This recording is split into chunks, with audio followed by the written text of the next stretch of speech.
Have you ever tried to imagine the edge of everything? I mean, really tried to picture what lies beyond the furthest reaches of space itself? It's one of those thoughts that can keep you awake at night, staring at the ceiling, wrestling with a question so fundamental that it challenges everything we think we know about reality. Tonight, we're going to explore one of the most mind-bending mysteries in all of cosmology. If the universe is expanding, what exactly is it expanding into? You're standing in your backyard on a clear night, looking up at the stars scattered across the darkness like diamonds on velvet. Those points of light seem fixed, eternal, unchanging. But the reality is far more extraordinary. Every single one of those distant galaxies is racing away from us at speeds that would make your head spin. Space itself is stretching, growing, inflating like some cosmic balloon that's been inflating for nearly 14 billion years. But here's where it gets weird. When we say the universe is expanding, we're not talking about stuff moving through space. We're talking about space itself getting bigger. And that raises a question that has puzzled scientists and philosophers for decades.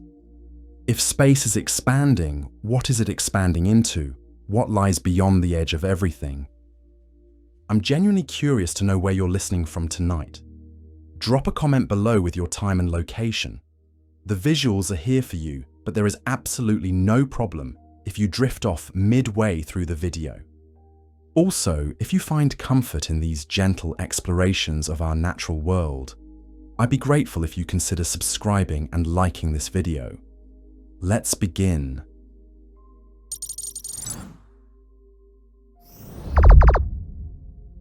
Before we dive deeper into this cosmic puzzle, let me tell you why this question matters so much more than you might think.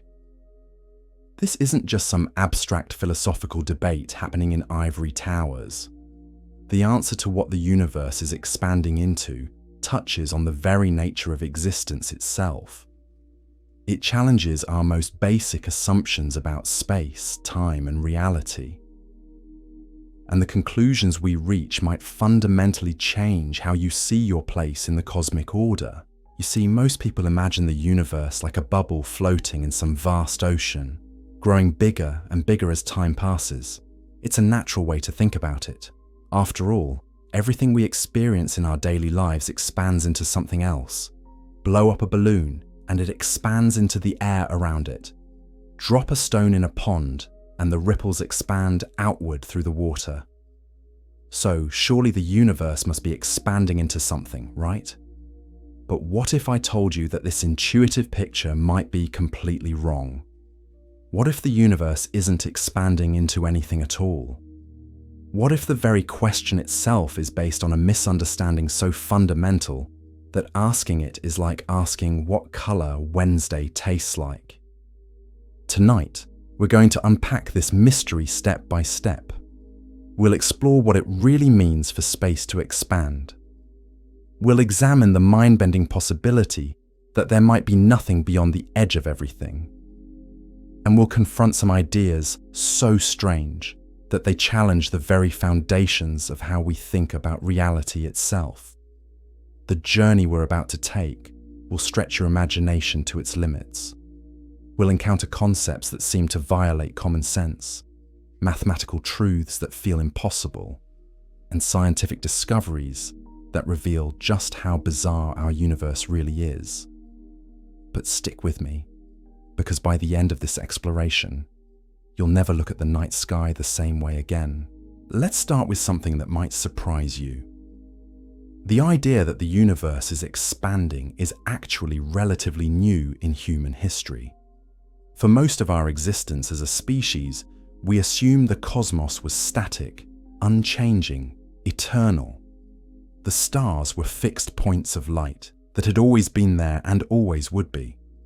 Even Einstein, when he first developed his theory of general relativity, assumed the universe was static. He was so convinced of this that he added a mathematical term to his equations specifically to keep the universe from expanding or contracting, But then came Edwin Hubble in the 1920s. Using the most powerful telescope of his time, Hubble made observations that shattered our comfortable assumptions about a static cosmos. He discovered that distant galaxies weren't just sitting there peacefully in space, they were moving. And not just moving randomly, but moving in a very specific pattern. The farther away a galaxy was, the faster it was receding from us. At first, this might seem to suggest that we're at the center of some cosmic explosion, with everything flying away from our special position. But that's not what's happening at all. Imagine you're an ant living on the surface of a balloon. As someone inflates the balloon, every other ant on the surface would appear to be moving away from you, but you're not at the center of anything special. The same thing would be true for every ant on the balloon. Each one would see all the others receding. This is what's happening in our universe, but in 3 dimensions instead of 2. Space itself is expanding, carrying galaxies along with it, like raisins in rising bread dough. The galaxies aren't flying through space away from us. Space itself is stretching, creating more distance between everything. Now, here's where our brains start to rebel against what physics is telling us. If space is expanding, our intuition screams that it must be expanding into something. After all, when bread dough rises, it expands into the air around it. When you inflate a balloon, it grows bigger by pushing into the surrounding atmosphere. So what is the universe pushing into as it expands? The answer that modern cosmology gives us is both simple and completely mind-bending. Nothing. The universe isn't expanding into anything because there is no anything for it to expand into. There is no surrounding space, no cosmic arena in which our universe sits. There is no outside. This is where most people's understanding hits a wall. How can something expand without expanding into something else?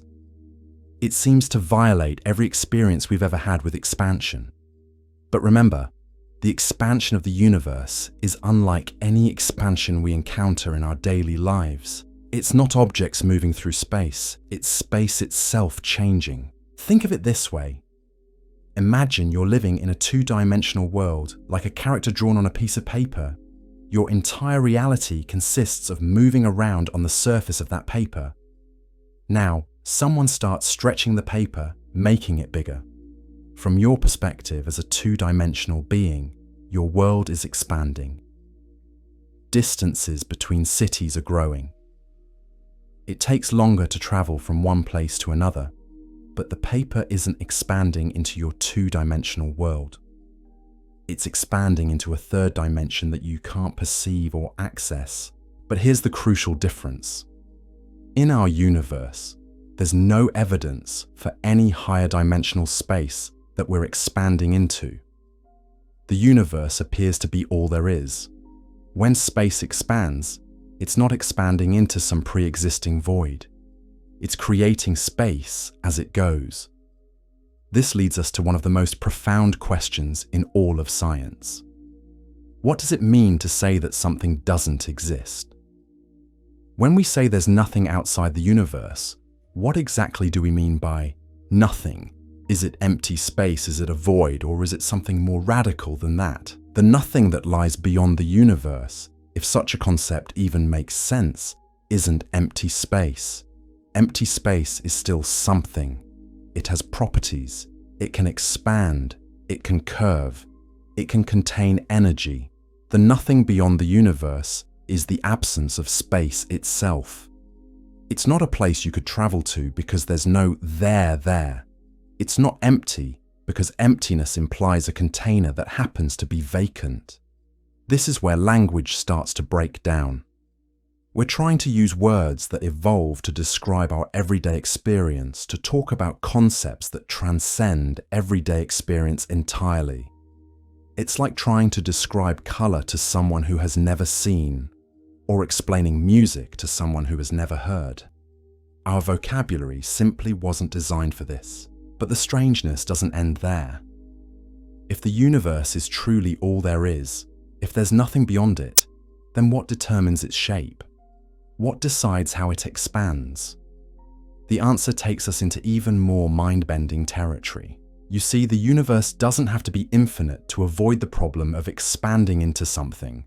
It could be finite, but unbounded. Think again of our ant on the balloon. The surface of the balloon has a finite area, but it has no edge.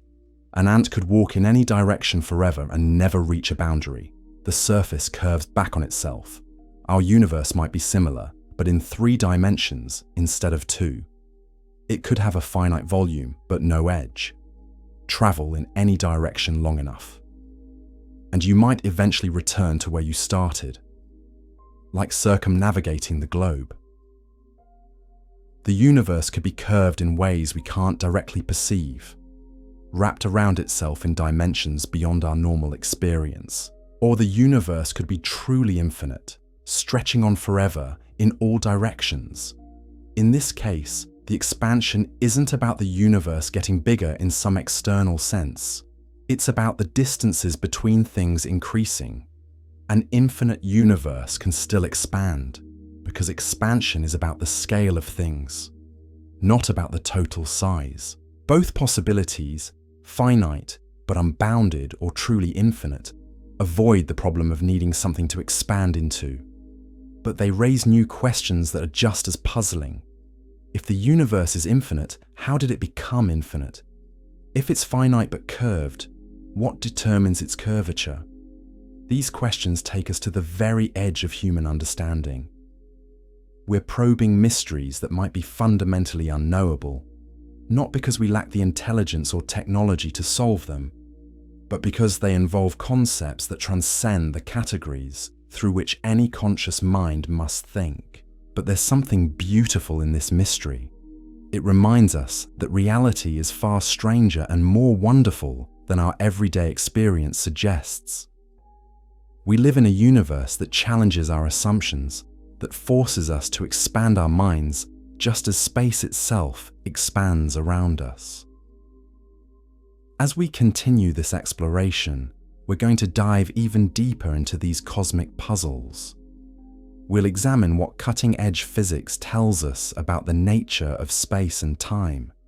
We'll explore theories that suggest our universe might be just one bubble in an infinite multiverse. And we'll confront the possibility that the question of what the universe is expanding into might not have an answer at all. Not because we don't know it, but because the question itself might be meaningless. The journey ahead will challenge everything you think you know about space, time, and existence itself. We'll encounter ideas so radical that they redefine what it means for something to exist. But that's exactly why this exploration matters. In wrestling with these ultimate questions, we don't just learn about the universe. We discover something profound about the nature of knowledge itself, about the limits and possibilities of human understanding. So settle in for a mind-expanding journey to the very edges of reality. We're about to explore what might be the deepest mystery of all. The question of what lies beyond everything, and whether that question even makes sense to ask.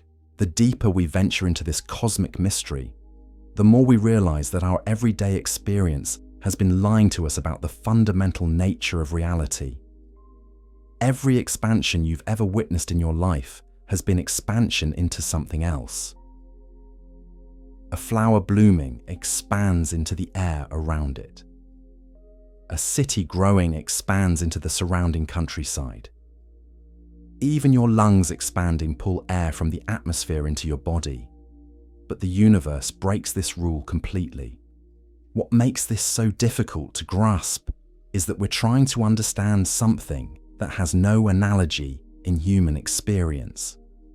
We're like fish trying to comprehend what it means to be dry, or two-dimensional beings attempting to visualize a cube. Our brains simply weren't evolved to intuitively grasp concepts this alien to our everyday reality. But here's where it gets even stranger.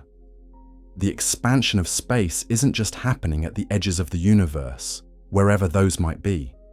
It's happening everywhere, all the time, including right here where you're sitting. The space between your eyes and this screen is expanding. The distance between Earth and the Moon is growing. Even the space inside your own body is stretching. Now, before you start panicking about your cells drifting apart, let me explain why you're not falling apart. The expansion of space is incredibly subtle on small scales. It only becomes noticeable across vast cosmic distances.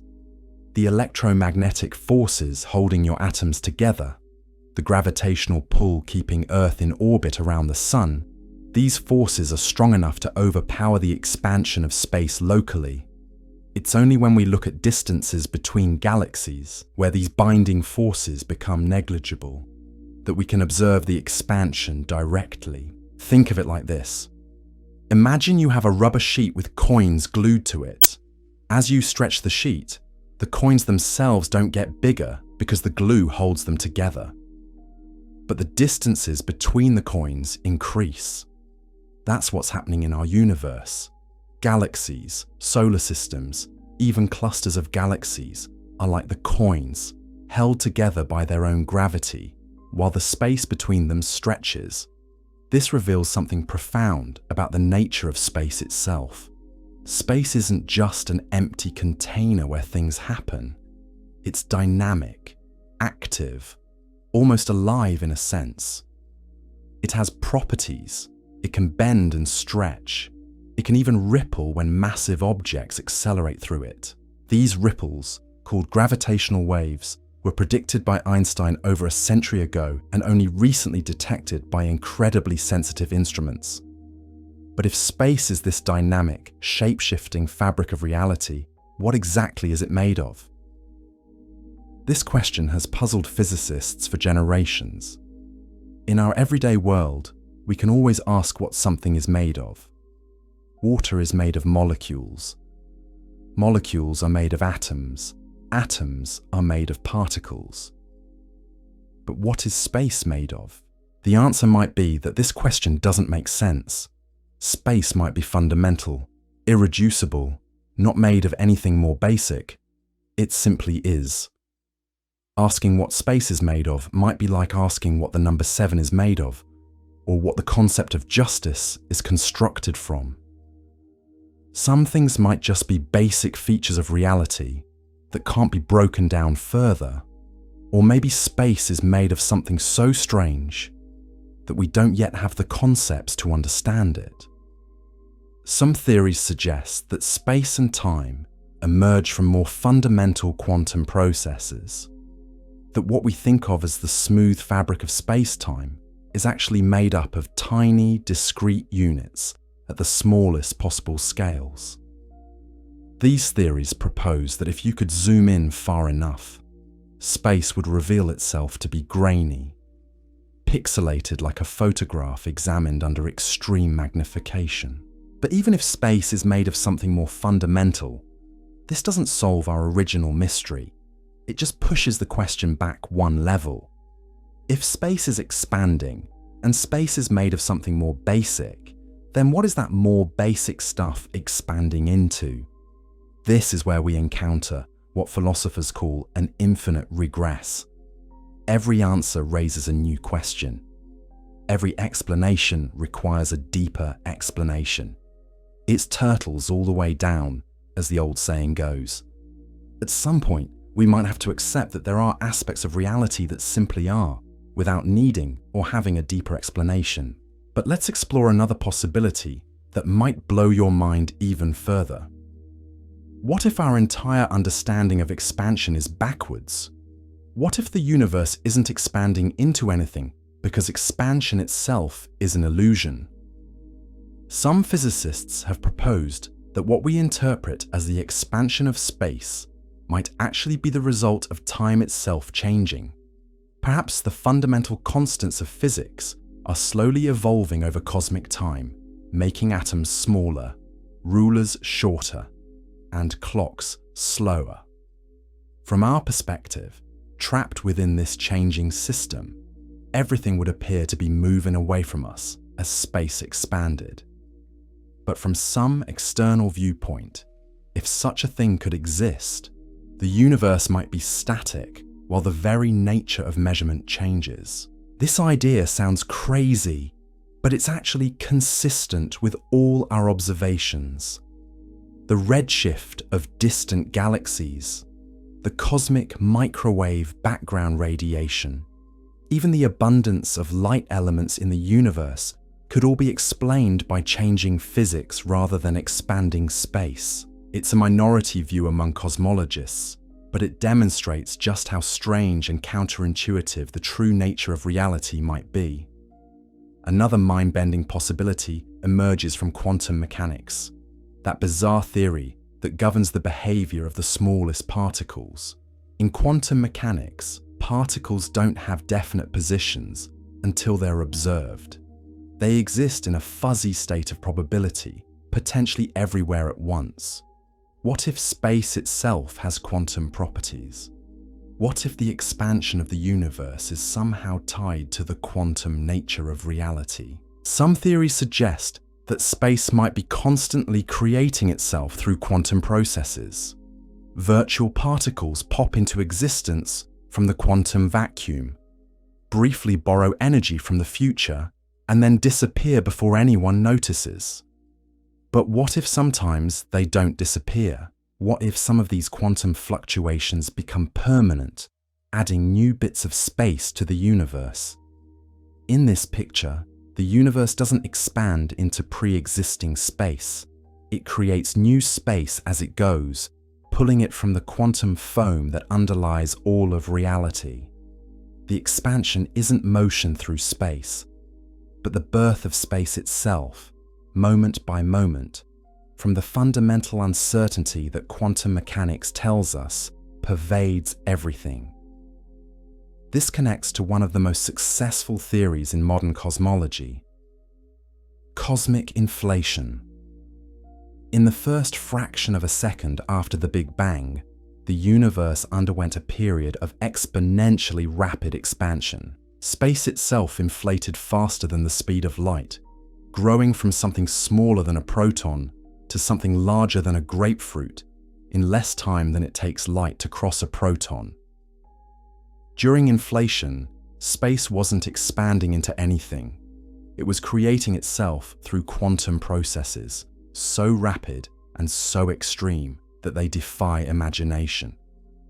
The energy driving this expansion came from the quantum fields that fill all of space, fields that we normally think of as empty vacuum, but which actually seethe with hidden energy. Inflation explains many puzzling features of our universe.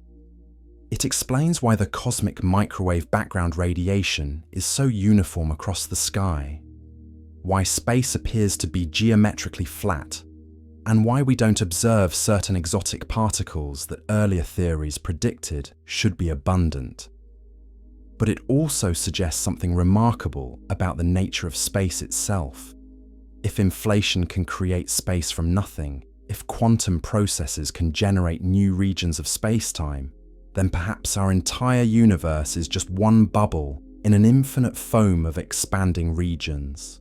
Perhaps inflation never really ended, but continues eternally in some regions while ending in others like ours. In this picture, our Big Bang wasn't the beginning of everything, but just the moment when inflation ended in our particular patch of the multiverse. This eternal inflation scenario suggests that there might be countless other universes beyond our own, each with its own laws of physics, its own constants of nature, its own history. Some might be similar to ours, while others might be so alien that we lack the concepts to describe them. And all of them would be expanding, not into some pre-existing space, but creating their own space as they grow. But this raises a new version of our original question. If there are multiple universes, multiple expanding regions of space-time, what separates them? What lies in the gaps between universes? The answer, once again, might be nothing. Not empty space, but the complete absence of space, time, and physical law. The more we explore these possibilities, the more we realize that our original question might be based on a fundamental misunderstanding. We asked what the universe is expanding into because we assumed that expansion must be into something.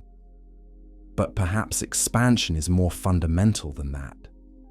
Perhaps it's not that space expands into something else, but that expansion is what creates the very possibility of something else existing at all, existing at. This shifts our entire perspective on reality.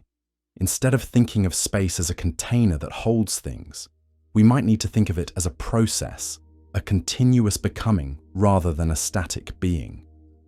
The universe isn't a place where events happen. It's the happening itself, the ongoing process of space and time creating themselves moment by moment. In this view, asking what the universe expands into is like asking what happens before the beginning of time, or what exists outside of existence itself. These aren't questions that lack answers. They're questions that dissolve under examination, revealing themselves to be based on assumptions that don't match the deeper reality of how things actually work. But even if our question turns out to be meaningless, the journey of exploring it has revealed something profound about the nature of reality and our place within it. We've discovered that space is not the passive stage where the cosmic drama unfolds, but an active participant in that drama. We've learned that expansion is not motion through space, but the creation of space itself. And we've glimpsed the possibility that our universe might be just one bubble in an infinite ocean of reality. These revelations force us to confront something even more unsettling about our cosmic situation.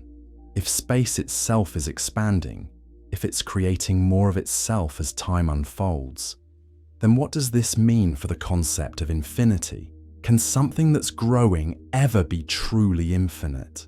And if the universe is already infinite, how can it expand at all? This paradox has kept cosmologists awake at night for decades. Picture an infinite line of numbers stretching endlessly in both directions. Now imagine that line expanding, with more space appearing between each number. The line was infinite before the expansion, and it remains infinite afterward. But the distances between numbers have grown. This is how an infinite universe can expand without becoming more infinite than it already was. But here's what makes this even more mind-bending. If the universe is infinite, then there are infinite copies of you scattered throughout space. Not just similar people, but exact duplicates living identical lives, making identical choices, having identical thoughts at this very moment. The mathematics of infinity demands it. In an infinite universe with finite possible arrangements of matter, every possible configuration must occur infinitely many times. Somewhere out there, infinite versions of you are pondering this same question. Some are sitting in rooms identical to yours, while others are in rooms where just one atom is positioned differently. Still others live in worlds where history unfolded along completely different paths. There are versions of you who became astronauts, versions who never learned to read, versions living in societies we can't imagine. This isn't science fiction or philosophical speculation. If the universe is truly infinite, this is a mathematical necessity, and it reveals something profound about the nature of existence itself. In an infinite cosmos, everything that can happen does happen, somewhere, somewhen. Every story that could be told is being lived out in infinite variations across the vast expanse of space. But let's step back from these mind-melting implications and consider what modern physics tells us about the actual shape and structure of our expanding universe. When Einstein developed his theory of general relativity, he discovered that space isn't flat like a tabletop. It can curve, bend, and warp in response to matter and energy. Massive objects like stars and black holes create dips and valleys in the fabric of space-time, and this curvature is what we experience as gravity. The universe as a whole has a shape determined by its total energy content. If there's more than a certain critical amount of matter and energy, space curves back on itself like the surface of a sphere. In such a universe, travel far enough in any direction and you'll eventually return to your starting point. If there's less than the critical amount, space curves outward like a saddle, extending infinitely in all directions. And if there's exactly the critical amount, space is perfectly flat like an infinite sheet of paper. Remarkably, our observations suggest that we live in this third type of universe. Space appears to be geometrically flat on the largest scales we can measure. This flatness is actually quite mysterious because it requires the total energy density of the universe to be balanced at exactly the critical value to within an extraordinary precision. It's like balancing a pencil on its point for 14 billion years. This geometric flatness has profound implications for what the universe is expanding into. In a flat, infinite universe, there's no center and no edge. Every point looks the same as every other point on the largest scales. The expansion isn't happening from some central location outward. It's happening everywhere simultaneously. Space is stretching uniformly, creating more room between distant objects while leaving the overall geometry unchanged. Imagine you're painting dots on a deflated balloon, then inflating it. From the perspective of any dot, all the other dots appear to be moving away, but there's no single point that's the center of the expansion. The expansion is happening everywhere on the balloon's surface at once. Now extend this analogy to 3 dimensions and remove the need for any external space to expand into. That's what's happening to our universe. But here's where things get really strange. The expansion of space affects light in ways that challenge our understanding of distance and time. When light travels from a distant galaxy to our telescopes, it's not just crossing space, it's traveling through space that's expanding as the light moves through it. This stretches the wavelength of the light, making it redder and redder as the universe grows. This means that the most distant galaxies we can see aren't where they appear to be. By the time their light reaches us, they've been carried much farther away by the expansion of space. Some of the galaxies whose light we're seeing today are now so far away that light leaving them today will never reach us. The expansion of space is carrying them away faster than light can travel through that expanding space. This creates what cosmologists call the cosmic horizon. There's a boundary in space beyond which we can never receive information, not because there's nothing there, but because the expansion of space prevents any signal from reaching us. It's like trying to swim upstream against a current that's flowing faster than you can swim.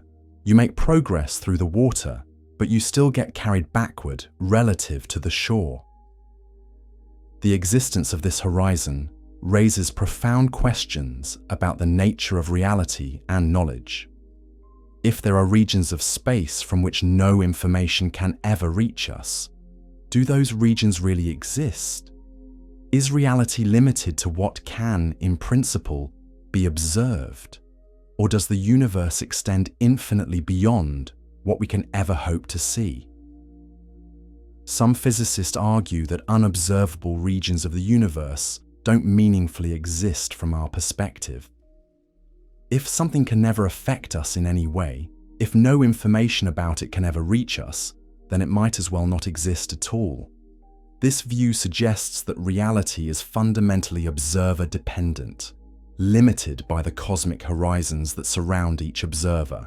Others maintain that the universe extends far beyond what any observer can see. In this view, our cosmic horizon is just a limitation of our perspective, not a boundary of existence itself.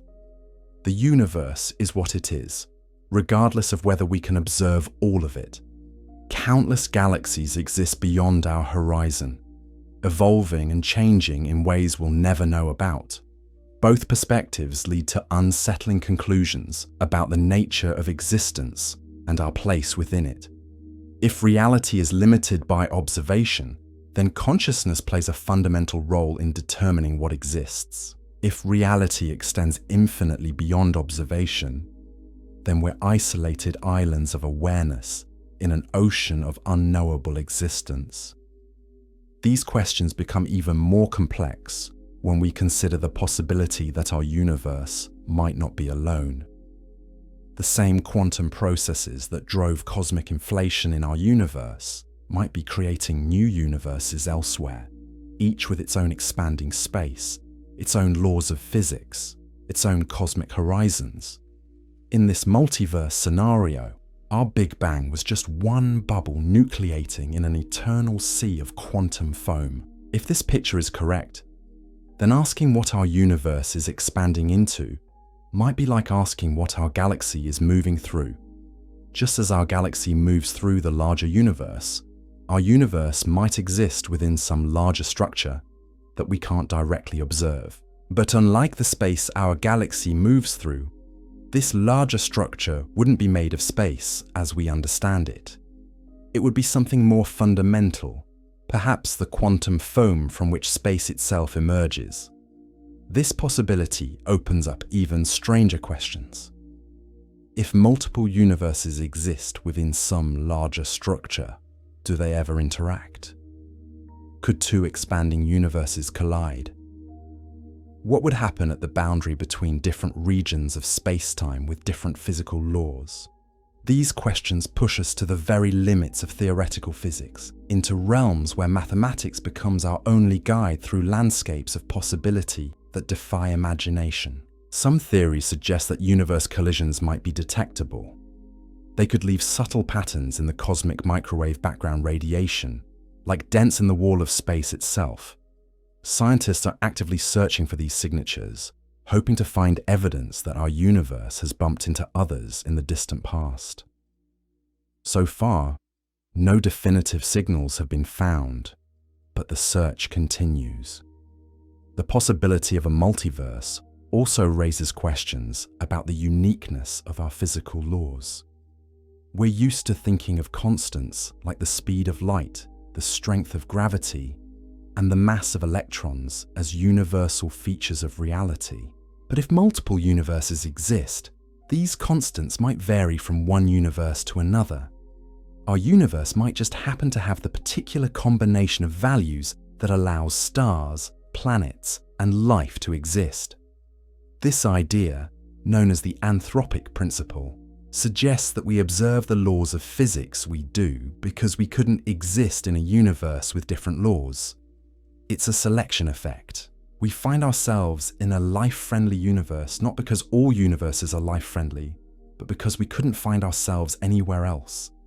In universes where stars never form or where atoms can't exist, there's no one around to observe the hostile physics. This anthropic reasoning is controversial among physicists. Some see it as a cop-out, a way of avoiding the hard work of finding deeper explanations for why our universe has the properties it does. Others argue that it might be the only explanation possible for certain features of our cosmos. If the multiverse is real, if countless universes exist with every possible combination of physical laws, then anthropic reasoning might be unavoidable.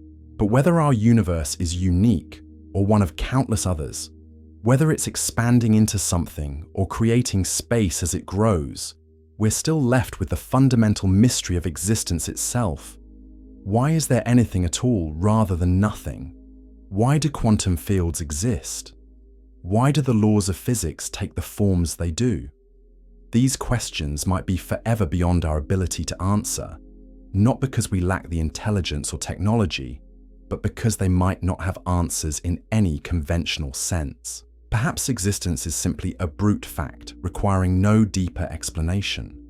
Perhaps the question, why something rather than nothing, is like asking, Why is the number 7 odd? Or why do triangles have 3 sides? Some features of reality might be so fundamental that asking why they exist is meaningless. Or perhaps we're approaching these questions from the wrong angle entirely. Maybe existence and non-existence aren't opposite states, but different perspectives on the same underlying reality. Maybe what we call nothing is actually teeming with potential, pregnant with all possible universes, and what we call something is just one way that potential manifests itself. These possibilities push us toward a radical reconceptualization of reality itself. Instead of thinking of existence as something that needs explanation, we might need to think of it as the very ground from which all explanations emerge. Instead of asking what the universe is expanding into, we might need to ask what expansion itself tells us about the nature of being. The journey we've taken through these cosmic mysteries reveals something profound about the relationship between human curiosity and the deepest questions of existence. We began with what seemed like a simple question about space and expansion. But we've discovered that this question opens onto fundamental mysteries about the nature of reality, consciousness, and knowledge itself. We've been dancing around these concepts like we're trying to catch shadows. But perhaps it's time to confront an even more unsettling possibility. What if the very idea of outside is a linguistic trap that our minds have set for themselves? What if asking what the universe expands into is like asking what happened before time began, or what exists north of the North Pole? Consider how deeply embedded the concept of containment is in human experience. Everything we encounter exists within something else. You exist within a room, which exists within a building, which exists within a city, and so on. This hierarchy of containers feels so fundamental that we assume it must continue all the way up to the universe itself. But what if it doesn't? The mathematics of modern cosmology suggests something that our brains struggle to accept. The universe might be what mathematicians call a closed system. Not closed in the sense of having walls or boundaries, but closed in the sense that there's nothing outside it, because outside is a concept that only makes sense within it. It's like asking what's outside of existence itself. The question dissolves because it assumes a framework that doesn't apply. This isn't just philosophical wordplay. It has real implications for how we understand space and time. When Einstein showed us that space and time are woven together into space-time, he revealed that time isn't just when things happen, and space isn't just where they happen. Space and time are part of the fabric of reality itself. They don't exist independently of the universe. They are the universe in a very real sense. So, when we ask what space is expanding into, we're accidentally assuming that there's some arena of space and time in which our universe sits. But if space-time is the universe, then asking what it expands into is like asking what contains the container of all containers. The question becomes self-referential in a way that makes it meaningless. But let's push this even further. Recent discoveries in quantum mechanics have revealed something even stranger about the nature of space itself. At the smallest possible scales, space appears to be quantized, broken up into discrete units smaller than anything we can imagine. These units, called Planck lengths, are so tiny that if you scaled up an atom to the size of the observable universe, a Planck length would still be smaller than an atom. At these quantum scales, space doesn't behave like the smooth, continuous fabric we experience. Instead, it behaves more like a foam, constantly bubbling and fluctuating with quantum uncertainty. Pairs of particles pop into existence from nothing, exist for impossibly brief moments, and then annihilate each other and disappear back into nothing. This isn't empty space. This is space alive with possibility, seething with potential energy. What's remarkable is that this quantum foam might be where new space comes from during expansion. Instead of expanding into pre-existing emptiness, the universe might be creating new space from the quantum uncertainty that underlies all reality. Each tiny fluctuation in the quantum foam might occasionally become permanent, adding a microscopic bit of new space to the cosmos. Picture it like this. Imagine reality as an infinite ocean of pure potential. Sometimes waves form on this ocean, and these waves are what we call particles and forces and space itself. The expansion of the universe isn't the wave moving through the ocean. It's the wave becoming bigger, more complex, creating more of itself as it goes. The ocean of potential doesn't need to be contained in anything because it's not a thing in the usual sense. It's the source from which all things emerge. This perspective completely reframes our understanding of what expansion means. The universe isn't growing bigger in some external sense. It's becoming more itself. It's actualizing more of the infinite potential that underlies all existence. Expansion is creativity on a cosmic scale, the ongoing process by which possibility becomes reality. But this raises new questions that are just as mind-bending as our original puzzle. If space is created from quantum potential, what determines how much gets created and when? Why does expansion happen at the rate it does, rather than some other rate? And most mysteriously of all, why does the rate of expansion appear to be accelerating? This acceleration, driven by what we call dark energy, is perhaps the strangest discovery in all of cosmology. Not only is the universe expanding, but the expansion is speeding up. It's as if some invisible force is pushing space apart with ever-increasing strength. This dark energy makes up nearly 70% of everything that exists, yet we have almost no idea what it actually is. Some physicists think dark energy might be a property of space itself, a kind of springiness that causes space to push against itself as it tries to expand. Others suggest it might be a slowly evolving field that permeates all of existence, gradually growing stronger over cosmic time. Still others propose that our understanding of gravity itself might be incomplete, and that what we interpret as dark energy is actually a sign that Einstein's equations need modification on the largest scales. But here's what makes dark energy so relevant to our question about what the universe expands into. If dark energy continues to strengthen, if the acceleration of expansion continues to accelerate, then the ultimate fate of our cosmos becomes truly bizarre. Galaxies will eventually be carried apart so rapidly that they disappear beyond each other's horizons. Stars will be isolated in expanding bubbles of space, unable to see or interact with anything beyond their immediate neighborhoods. Eventually, if this process continues, the acceleration could become so extreme that it overwhelms not just gravity, but all the fundamental forces. Space itself could expand so rapidly that it tears apart galaxies, then solar systems, then planets, then molecules, then atoms themselves. This scenario, called the Big Rip, would literally shred the fabric of reality, pulling apart the very structure of space and time. In such a scenario, asking what the universe expands into becomes even more meaningless. There would be no persistent structure, no continuing reality into which expansion could occur. The universe would be constantly destroying and recreating itself, tearing apart its own fabric, only to weave it back together in new configurations.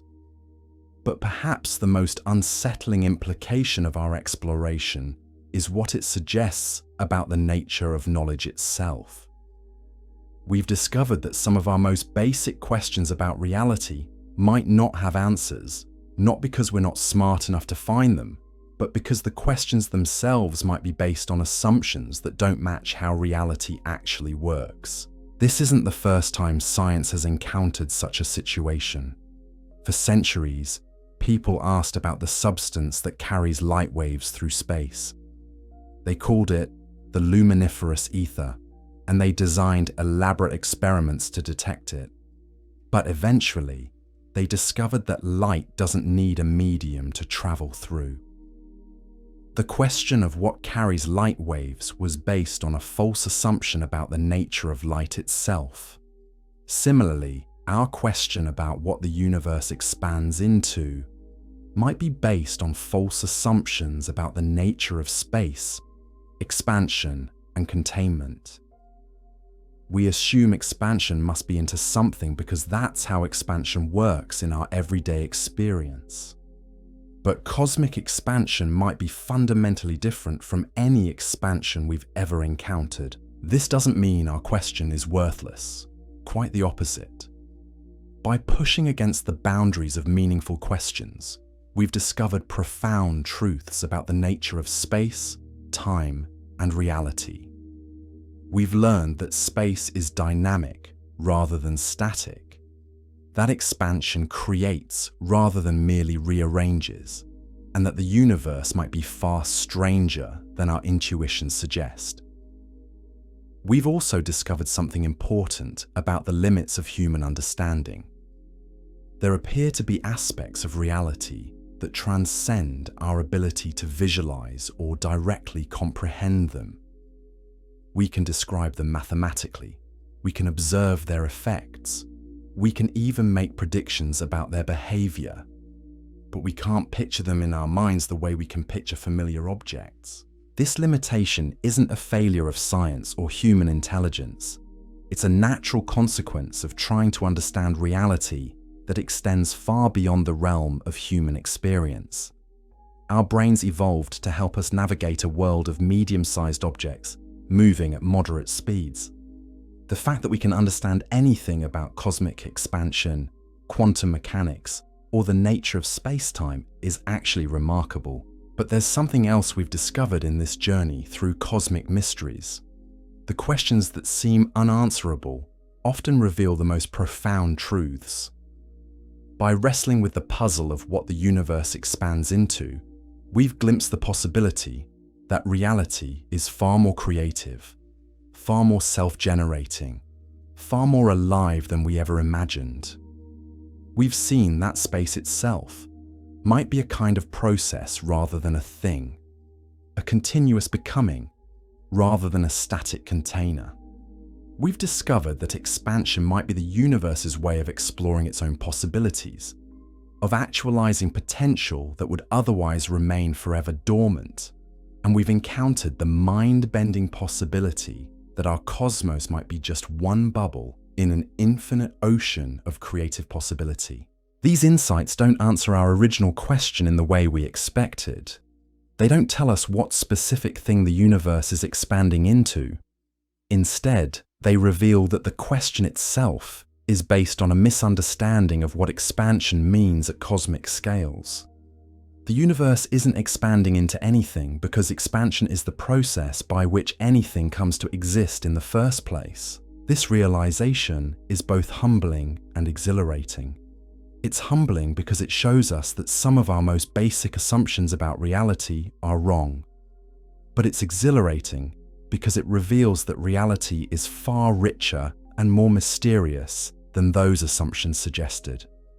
We live in a universe that's constantly creating itself, constantly exploring new possibilities, constantly becoming more than it was. And perhaps most remarkably of all, we've discovered that we're not just observers of this cosmic creativity. We're participants in it. Every question we ask, every insight we gain, every moment of wonder we experience is part of the universe's ongoing process of self-discovery. We are the universe becoming conscious of itself, cosmic creativity taking the form of curiosity and understanding. The expansion of space isn't just something that happens around us. It's something we're part of, something we participate in through our very existence. As space expands and creates new possibilities for matter and energy to arrange themselves, consciousness expands and creates new possibilities for understanding and meaning to emerge. In this light, our question about what the universe expands into becomes less important than our capacity to ask it. The fact that arrangements of atoms and energy can become complex enough to contemplate their own cosmic context is perhaps more remarkable than any answer we might discover. We are the universe's way of wondering about itself, cosmic expansion taking the form of expanding awareness. This perspective doesn't eliminate the mystery of cosmic expansion. If anything, it deepens it by connecting it to the equally profound mystery of consciousness itself. How does matter become mind? How does the universe develop the capacity to understand itself? These questions are just as puzzling as asking what space expands into, and they might be just as resistant to conventional answers, but they're also just as revealing. By pushing against the limits of what can be understood, we discover not just facts about the cosmos, but truths about the nature of understanding itself. We learn that mystery isn't the enemy of knowledge, but its eternal companion. We discover that the deepest questions often don't have simple answers, but they lead us toward insights that transform how we see everything. As we continue to probe these cosmic mysteries, we're not just learning about the universe, we're participating in its ongoing evolution toward greater complexity, greater self-awareness, greater capacity for wonder and understanding. The expansion of space and the expansion of consciousness might be two aspects of the same fundamental process, two ways that reality explores its own infinite potential. And in recognizing this connection, we begin to see that the question of what the universe expands into might not need an external answer. The universe expands into itself, into its own possibilities, into new ways of being and becoming. It expands into the very questions we ask about it, the very consciousness that wonders about its nature. We are not separate from this expansion. We are it. We are space and time and matter organized in such a way that the universe can contemplate its own expansion, can wonder about its own boundaries, can ask questions about what lies beyond the edge of everything. In our questioning, the universe questions itself. In our wonder, the cosmos experiences awe at its own magnificent mystery. This brings us to perhaps the most mind-bending realization of all. When we peer deep into space with our most powerful telescopes, we're not just looking outward, we're looking backward through time. The light from distant galaxies has been traveling for billions of years to reach us, carrying messages from the ancient cosmos like cosmic postcards from the deep past. But here's what makes this truly extraordinary. There's a limit to how far back we can see, not because our telescopes aren't powerful enough, but because there was a time when the universe was opaque. In those first few 100,000 years after the Big Bang, the cosmos was so hot and dense that light couldn't travel freely.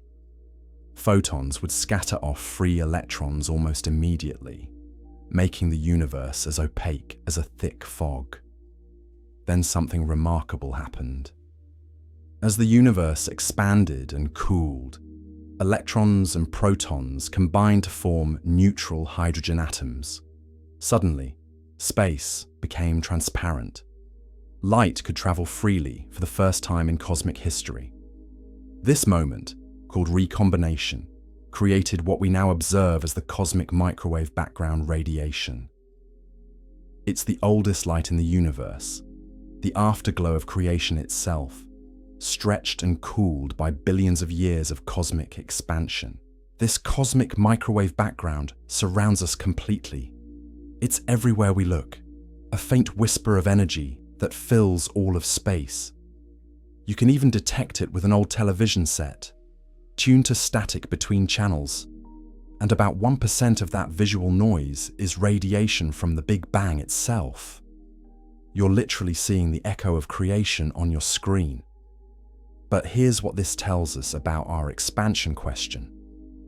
The cosmic microwave background reveals that the expansion of space isn't centered on any particular location. If we were at the center of some cosmic explosion, we'd see the background radiation clustered in one direction. Instead, it's perfectly uniform in all directions, confirming that expansion is happening everywhere simultaneously. This uniformity also tells us something profound about the nature of space itself. The cosmic microwave background shows us that, on the largest scales, the universe is remarkably smooth. Temperature variations are less than 1 part in 100,000. This smoothness extends far beyond what should have been possible if the universe had simply been expanding since the Big Bang. This puzzle led cosmologists to propose cosmic inflation, that brief period of exponential expansion in the universe's first fraction of a second.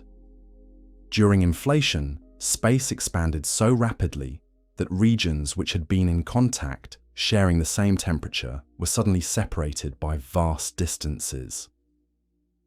This explains why opposite sides of the sky have nearly identical temperatures, even though they're now too far apart for light to have traveled between them since the Big Bang. But inflation also suggests something remarkable about the creative power of expanding space. During those first moments, the universe grew by a factor of at least 10^26 in less than a second. That's like a grain of sand suddenly becoming larger than a beach ball. The energy driving this incredible expansion came from quantum fields that filled space, fields that we normally think of as empty vacuum. This reveals that what we call empty space is actually teeming with hidden energy. Even in the deepest void between galaxies, space itself contains energy in the form of quantum fluctuations. These fluctuations are normally too small to notice, but during inflation, they were stretched to cosmic scales, creating the tiny density variations that would eventually grow into galaxies and stars. Think about what this means. The galaxies we see scattered across the night sky, including our own Milky Way, began as microscopic quantum fluctuations in the fabric of space itself. The expansion of the universe took these invisible whispers of uncertainty and amplified them into the grand architecture of the cosmos.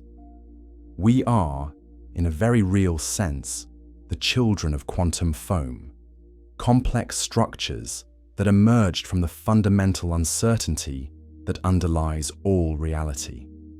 This connection between the quantum world and cosmic expansion reveals something profound about the relationship between the very small and the very large. The same uncertainty principle that governs the behavior of individual particles also shapes the structure of the entire universe. The expansion of space doesn't just separate objects that already existed. It creates new possibilities for complexity and structure to emerge. But the story becomes even stranger when we consider what modern astronomy has revealed about the rate of cosmic expansion. In the 1990s, 2 teams of astronomers studying distant supernovae made a discovery that shocked the scientific world. They found that the expansion of the universe isn't slowing down due to gravity, as everyone expected. Instead, it's accelerating. This acceleration appears to be driven by something called dark energy, which makes up nearly 70% of everything in the universe. Yet we have almost no idea what dark energy actually is. It doesn't emit light, it doesn't interact with ordinary matter in any way we can detect, and it seems to have the bizarre property of becoming stronger as space expands. Dark energy behaves almost like a repulsive form of gravity, pushing space apart rather than pulling it together. But unlike ordinary energy, dark energy doesn't dilute as space expands. Instead, it maintains a constant density. which means that as the universe grows, the total amount of dark energy increases. It's as if space itself has an inherent tendency to create more space. This leads to a truly mind-bending possibility. If dark energy continues to dominate the universe's expansion, if it keeps pushing space apart with ever-increasing strength, then the ultimate fate of our cosmos becomes almost unimaginably strange. Galaxies will be carried so far apart that they disappear beyond each other's horizons. Stars will burn out in isolation, unable to see or interact with anything beyond their immediate neighborhoods. Eventually, if this acceleration continues indefinitely, it could become so extreme that it overwhelms all other forces. Space could expand so rapidly that it literally tears apart the fabric of reality itself. Galaxies would be ripped apart first, then solar systems, then planets, then molecules, then atoms themselves. Even space and time could be shredded in this cosmic catastrophe, which physicists have dubbed the Big Rip. In such a scenario, the question of what the universe expands into becomes almost meaningless. There would be no persistent structure, no continuing framework into which expansion could occur. Reality itself would be constantly tearing apart and reforming, creating and destroying the very stage upon which cosmic drama unfolds. But perhaps an even more unsettling possibility emerges when we consider the implications of eternal inflation. If inflation created our observable universe by stretching a tiny patch of space to enormous size, then it might still be happening elsewhere. In regions beyond our cosmic horizon, space might still be undergoing that rapid exponential expansion, constantly creating new domains with their own physical laws. This eternal inflation scenario suggests that our entire observable universe, with all its billions of galaxies, might be just one bubble in an infinite foam of expanding regions. Each bubble would have its own Big Bang, its own expansion history, its own evolution from simplicity to complexity. Some bubbles might have physical laws similar to ours, while others might be governed by completely different principles. In this picture, asking what our universe expands into becomes like asking what our galaxy moves through. Just as our galaxy exists within the larger universe, our universe might exist within some larger structure that transcends our ability to observe or understand. But unlike the space our galaxy moves through, this larger structure wouldn't be made of space as we know it. It would be something more fundamental, perhaps the quantum foam from which space-time itself emerges. The mathematics that describe this eternal inflation are mind-boggling in their implications. They suggest that not only are there infinite other universes, but that every possible version of physical laws exists somewhere in this vast multiverse. There would be universes where gravity is stronger or weaker, where electrons have different masses, where the speed of light varies. There would even be universes where the constants of physics change over time, creating evolutionary pressures on the laws of nature themselves. This infinite proliferation of possibilities raises profound questions about the uniqueness of our existence. If every possible universe exists somewhere in the multiverse, then there are infinite copies of you reading these words right now. Some are in rooms identical to yours, while others exist in realities where history unfolded along completely different paths. The mathematics of infinity demands it, but this also suggests a strange kind of democracy among all possible realities. Our universe, with its particular combination of physical laws and constants, isn't special or privileged. It's just one possibility among infinitely many others. We find ourselves here not because this universe is uniquely suited for life, but because conscious observers can only exist in universes where the laws of physics allow complexity to emerge. This reasoning, known as the anthropic principle, is deeply controversial among physicists. Some see it as giving up on the search for deeper explanations of why our universe has the properties it does. Others argue that it might be the only possible explanation if the multiverse is real. If infinite universes exist with every possible combination of physical laws, then anthropic reasoning becomes unavoidable. Yet even this vast multiverse of bubbling space-time raises the same question we started with, just pushed back one more level. What does the multiverse expand into? What provides the arena in which all these bubble universes nucleate and grow?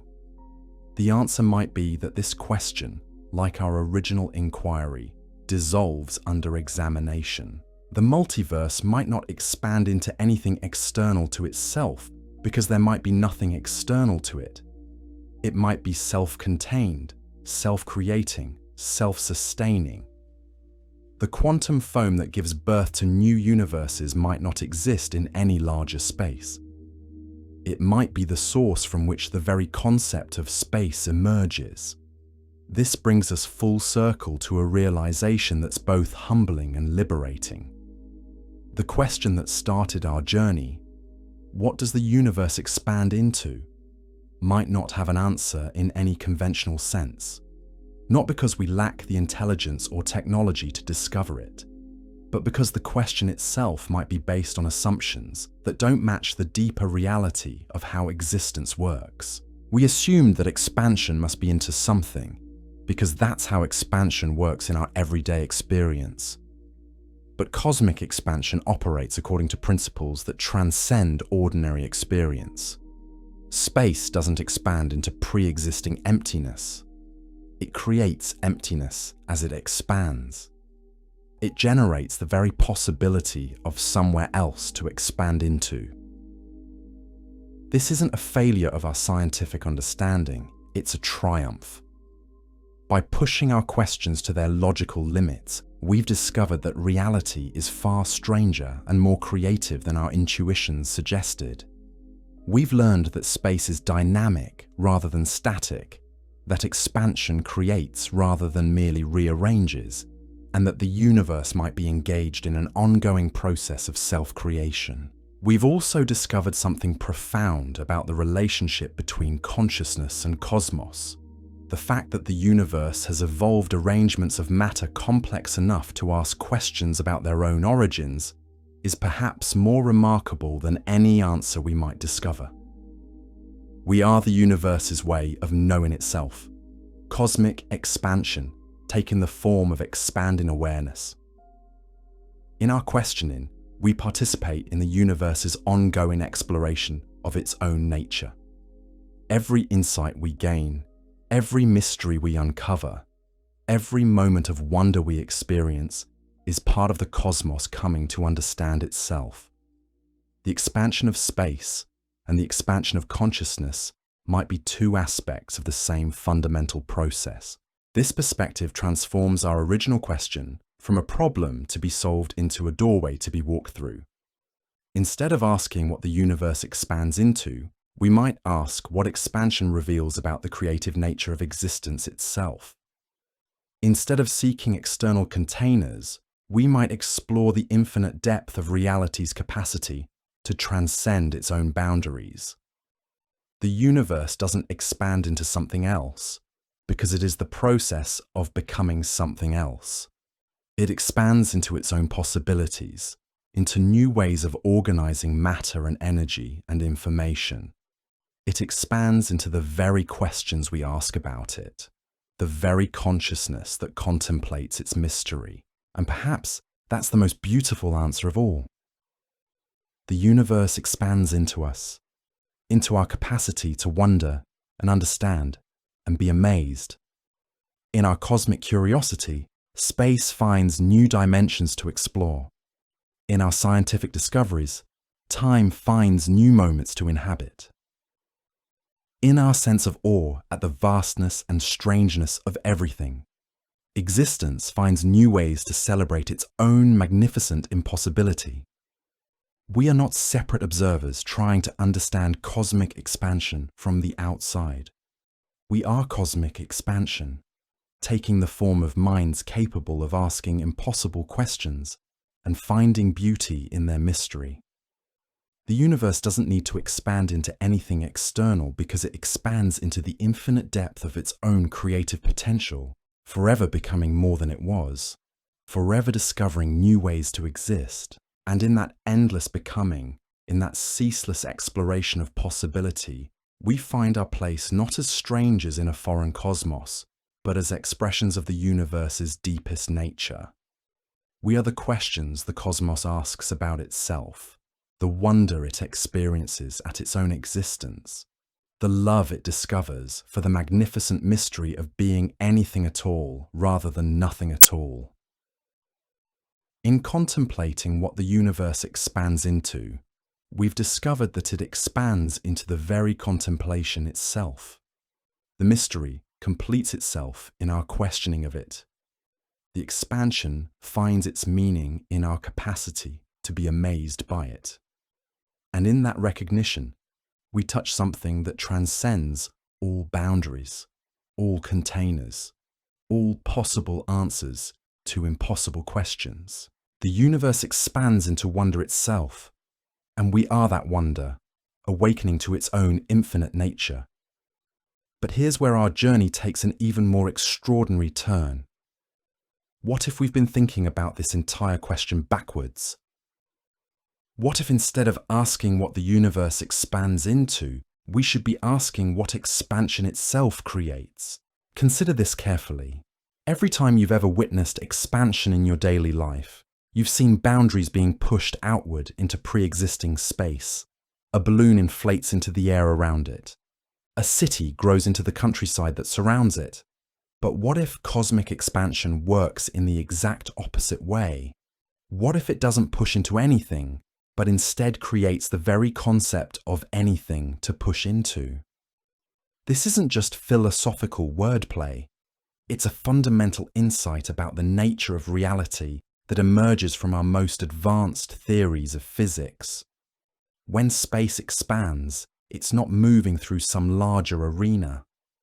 It's generating that arena as it goes, moment by moment, creating the stage upon which all cosmic drama unfolds. Think of it like this. Imagine you're dreaming, and in your dream, you're walking through an endless landscape.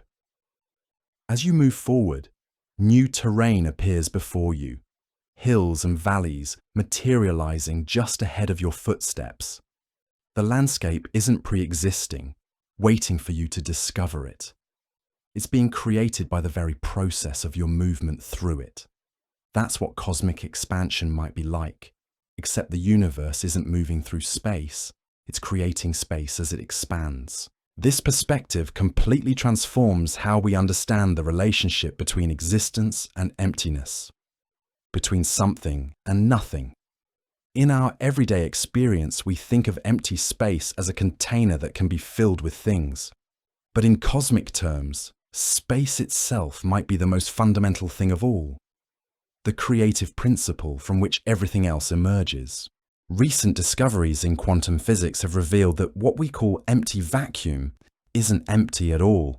It's a seething ocean of possibility filled with quantum fluctuations that pop in and out of existence faster than we can measure. These virtual particles aren't just theoretical curiosities. They have measurable effects on the behavior of atoms and the structure of space-time itself. What's truly mind-bending is that these quantum fluctuations might be the raw material from which new space is constructed during expansion.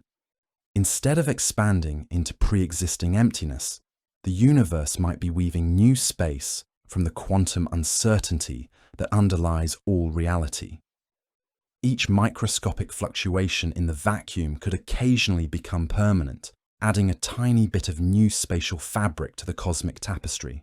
Picture reality as an infinite ocean of pure potential, constantly churning with possibility.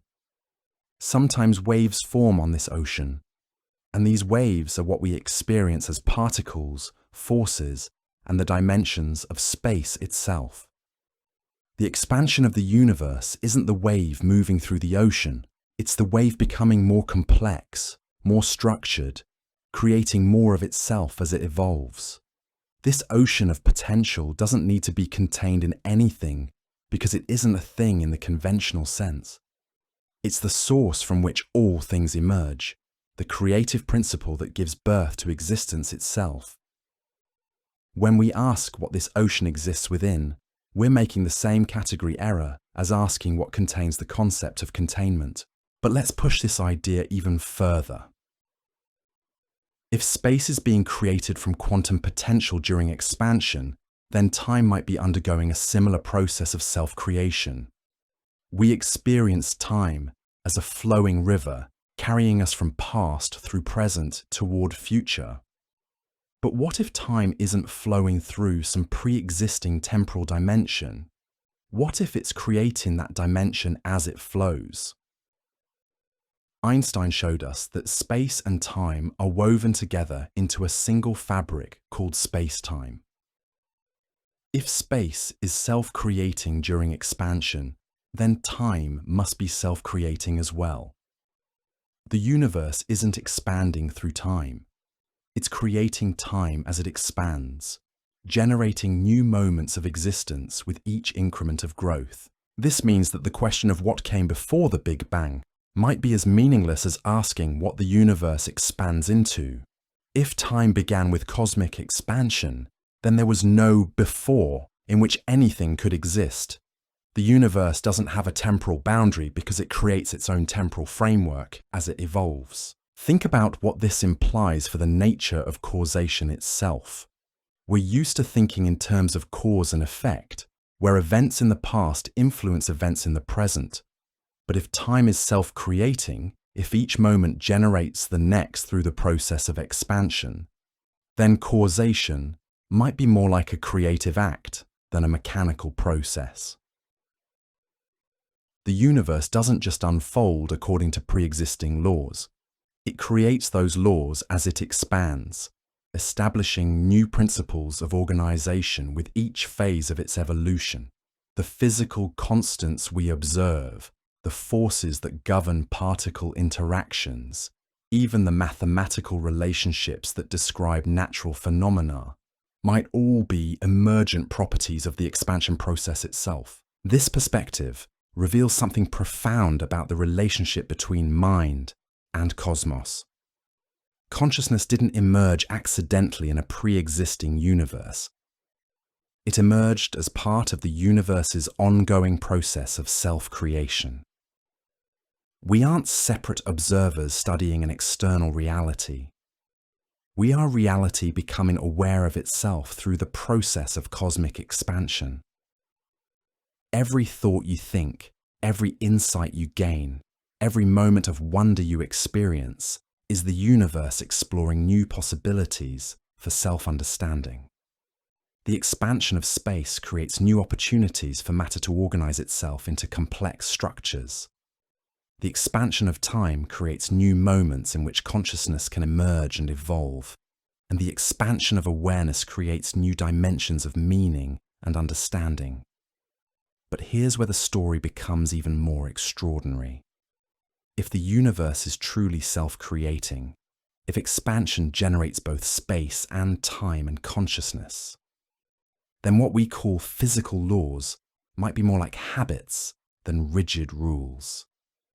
The universe might be learning how to exist through the process of expanding, developing new patterns of behavior as it grows. This idea isn't as crazy as it might sound.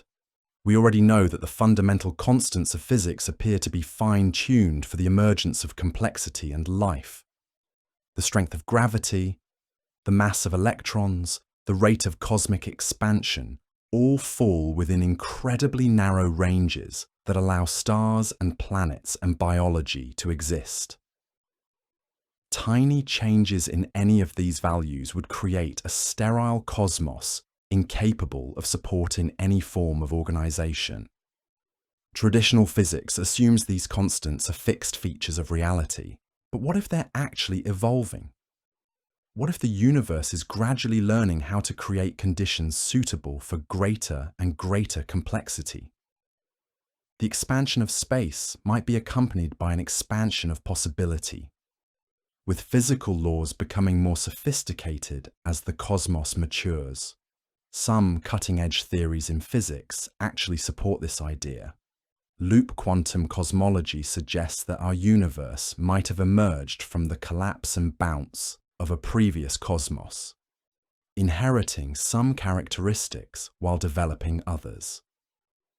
String theory proposes that the fundamental constants could take on different values in different regions of a vast multiverse, creating a kind of natural selection among physical laws. If these theories are correct, then asking what the universe expands into becomes even more meaningless. The universe doesn't expand into a pre-existing framework of possibilities. It creates that framework as it grows, establishing new principles of organization through the very process of expansion. This brings us to perhaps the most mind-bending implication of all. If the universe is self-creating through expansion, then every question we ask about its nature is part of the creative process itself. Our scientific investigations don't just discover pre-existing truths. They participate in the universe's ongoing exploration of its own possibilities. When we build telescopes to peer deeper into space, we're not just observing distant galaxies. We're creating new opportunities for the universe to see itself. When we develop mathematical theories to describe cosmic expansion, we're not just modeling external phenomena. We're giving the cosmos new languages with which to understand its own behavior. This perspective transforms science from a passive observation of external reality into an active participation in cosmic creativity. Every experiment we perform, every theory we develop, every insight we gain is the universe expanding into new dimensions of self-awareness. We are not separate from the expansion we study. We are expansion taking the form of scientific curiosity.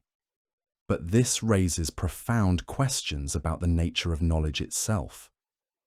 If our understanding of the universe is part of the universe's process of self-creation, then what we discover isn't just information about external reality. It's the universe creating new aspects of itself through the medium of conscious investigation. This means that some of our deepest scientific discoveries might be less like uncovering hidden truths and more like participating in the universe's ongoing invention of itself. When quantum mechanics revealed the uncertainty principle, it might not have discovered a pre-existing feature of reality. It might have participated in reality's decision to organize itself according to principles of fundamental uncertainty. When relativity showed us that space and time are relative, it might not have uncovered eternal truths about space-time. It might have joined the universe in creating new ways for space and time to relate to each other. When cosmology revealed the expansion of space, it might not have observed an external process. It might have participated in expansion's recognition of its own nature. This perspective doesn't make science less valid or important. Quite the opposite.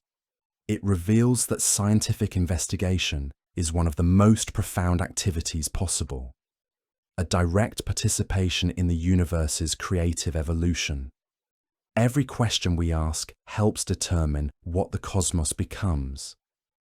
Every answer we find shapes the reality we inhabit. Consider what this means for our original question about cosmic expansion.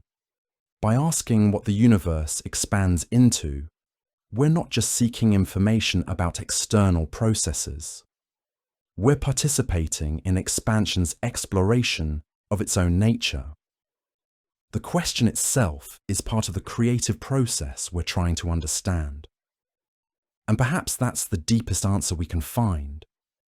The universe expands into the questions we ask about it. It grows into our capacity to wonder about its nature. It develops new dimensions of existence through our attempts to understand those dimensions. This doesn't mean that anything goes. that the universe can become whatever we imagine. The creative process has its own logic, its own constraints, its own preferred directions of development. But it does mean that consciousness plays a fundamental role in determining what reality becomes, not just observing what reality already is. The expansion of space creates new opportunities for matter to organize itself. The expansion of time creates new moments for events to unfold, and the expansion of awareness creates new possibilities for meaning and understanding to emerge.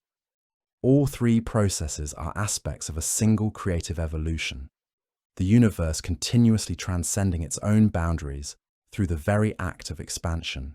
This brings us to a startling realization about the nature of boundaries themselves. In our everyday experience, boundaries separate one thing from another. A fence divides your yard from your neighbor's. Your skin separates your body from the environment around it. But cosmic boundaries might work differently. The boundary of the observable universe isn't a wall that separates the known from the unknown. It's a creative edge where new possibilities for observation and understanding emerge. As space expands and carries distant galaxies beyond our cosmic horizon, it's not hiding them from us. It's creating new frontiers for future exploration, new challenges for consciousness to overcome. Similarly, the boundary between existence and non-existence might not be a sharp dividing line. It might be a creative interface where being and non-being interpenetrate, where the possible becomes actual through processes we're only beginning to understand. The universe doesn't expand into non-existence and transform it into existence. It expands into the creative tension between being and non-being, generating new forms of reality through that tension. This perspective reveals something beautiful about the relationship between knowledge and mystery. Every answer we discover doesn't reduce the total amount of mystery in the universe. Instead, it creates new, more sophisticated mysteries to explore. Every boundary we cross reveals new boundaries beyond it. Every question we answer generates new questions to investigate. The universe expands not just in space and time, but in depth and meaning and wonder. Each new discovery opens up vast new territories for exploration. Each new understanding reveals how much more there is to understand. The process of expansion is simultaneously a process of deepening, creating not just more space, but more opportunity for complexity and consciousness to emerge. And we are both products and participants in this cosmic deepening.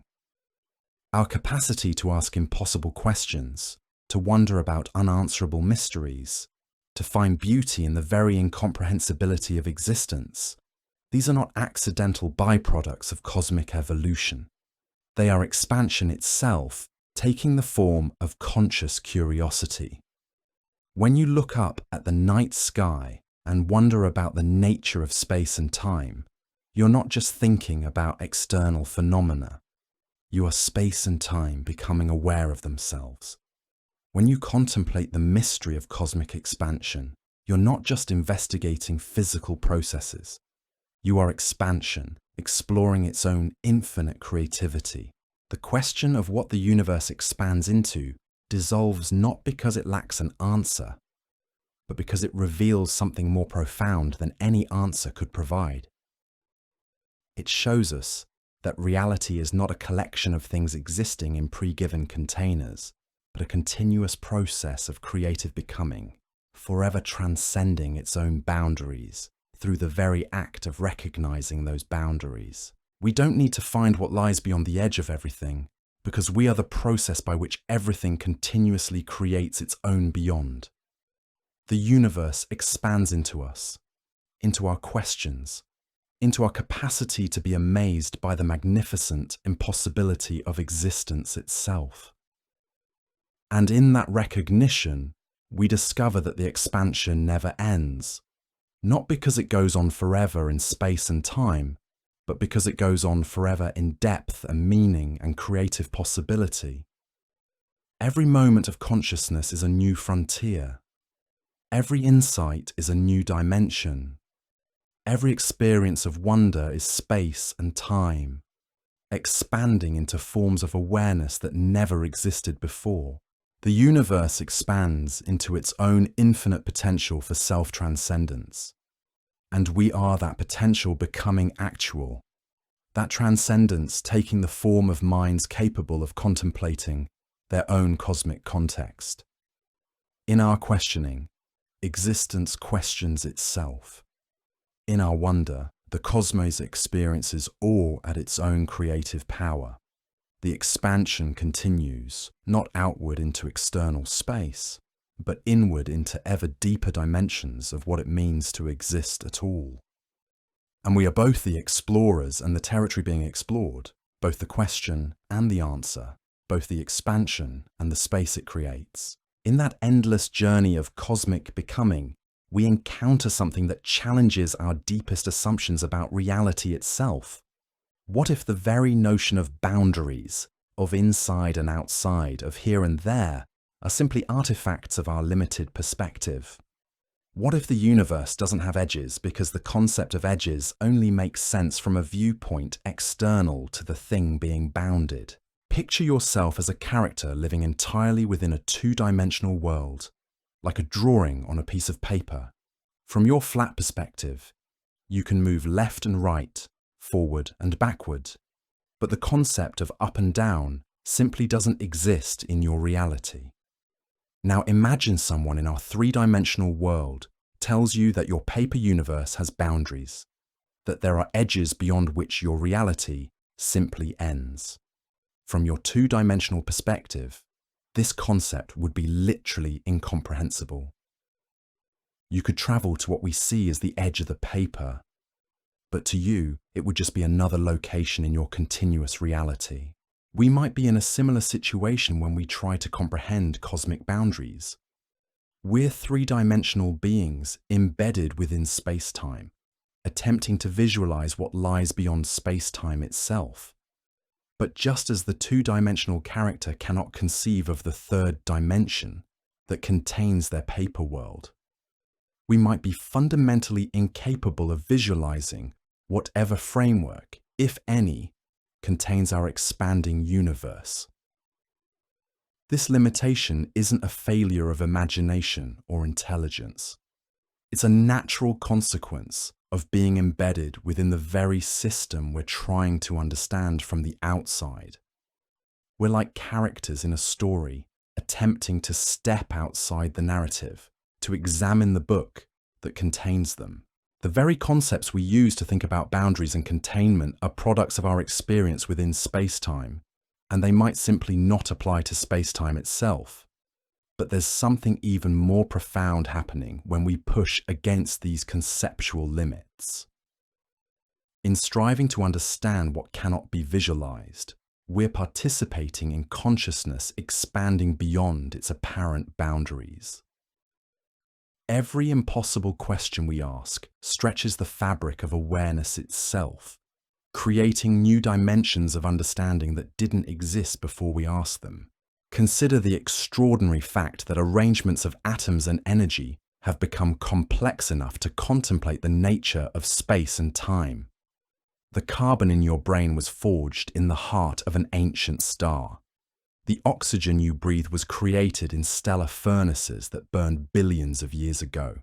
The very thoughts you're thinking right now are patterns of electrical activity flowing through neural networks built from the debris of cosmic explosions. In a very real sense, you are the universe that has learned to think about itself. When you wonder about cosmic expansion, stellar matter is contemplating its own cosmic journey. When you ask what lies beyond the boundaries of existence, existence itself is exploring its own infinite depths. The questioner and the questioned are not separate entities, but different aspects of the same underlying reality. This recognition transforms our entire relationship to the mystery of cosmic expansion. We're not external observers trying to solve a puzzle about something foreign to us.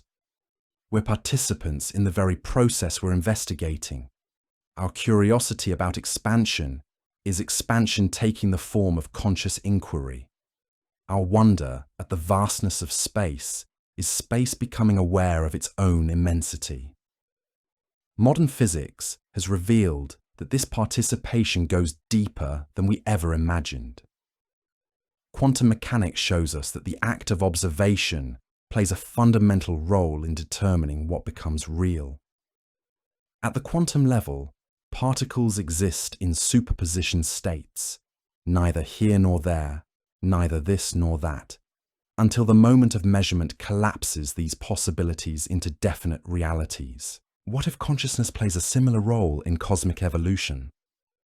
What if the universe's expansion into new possibilities requires conscious observers to actualize those possibilities? This doesn't mean we create reality through wishful thinking, but rather that consciousness and cosmos evolve together, each enabling new developments in the other. The emergence of minds capable of asking questions about cosmic origins might not be an accidental byproduct of expansion. It might be expansion's method of exploring its own nature.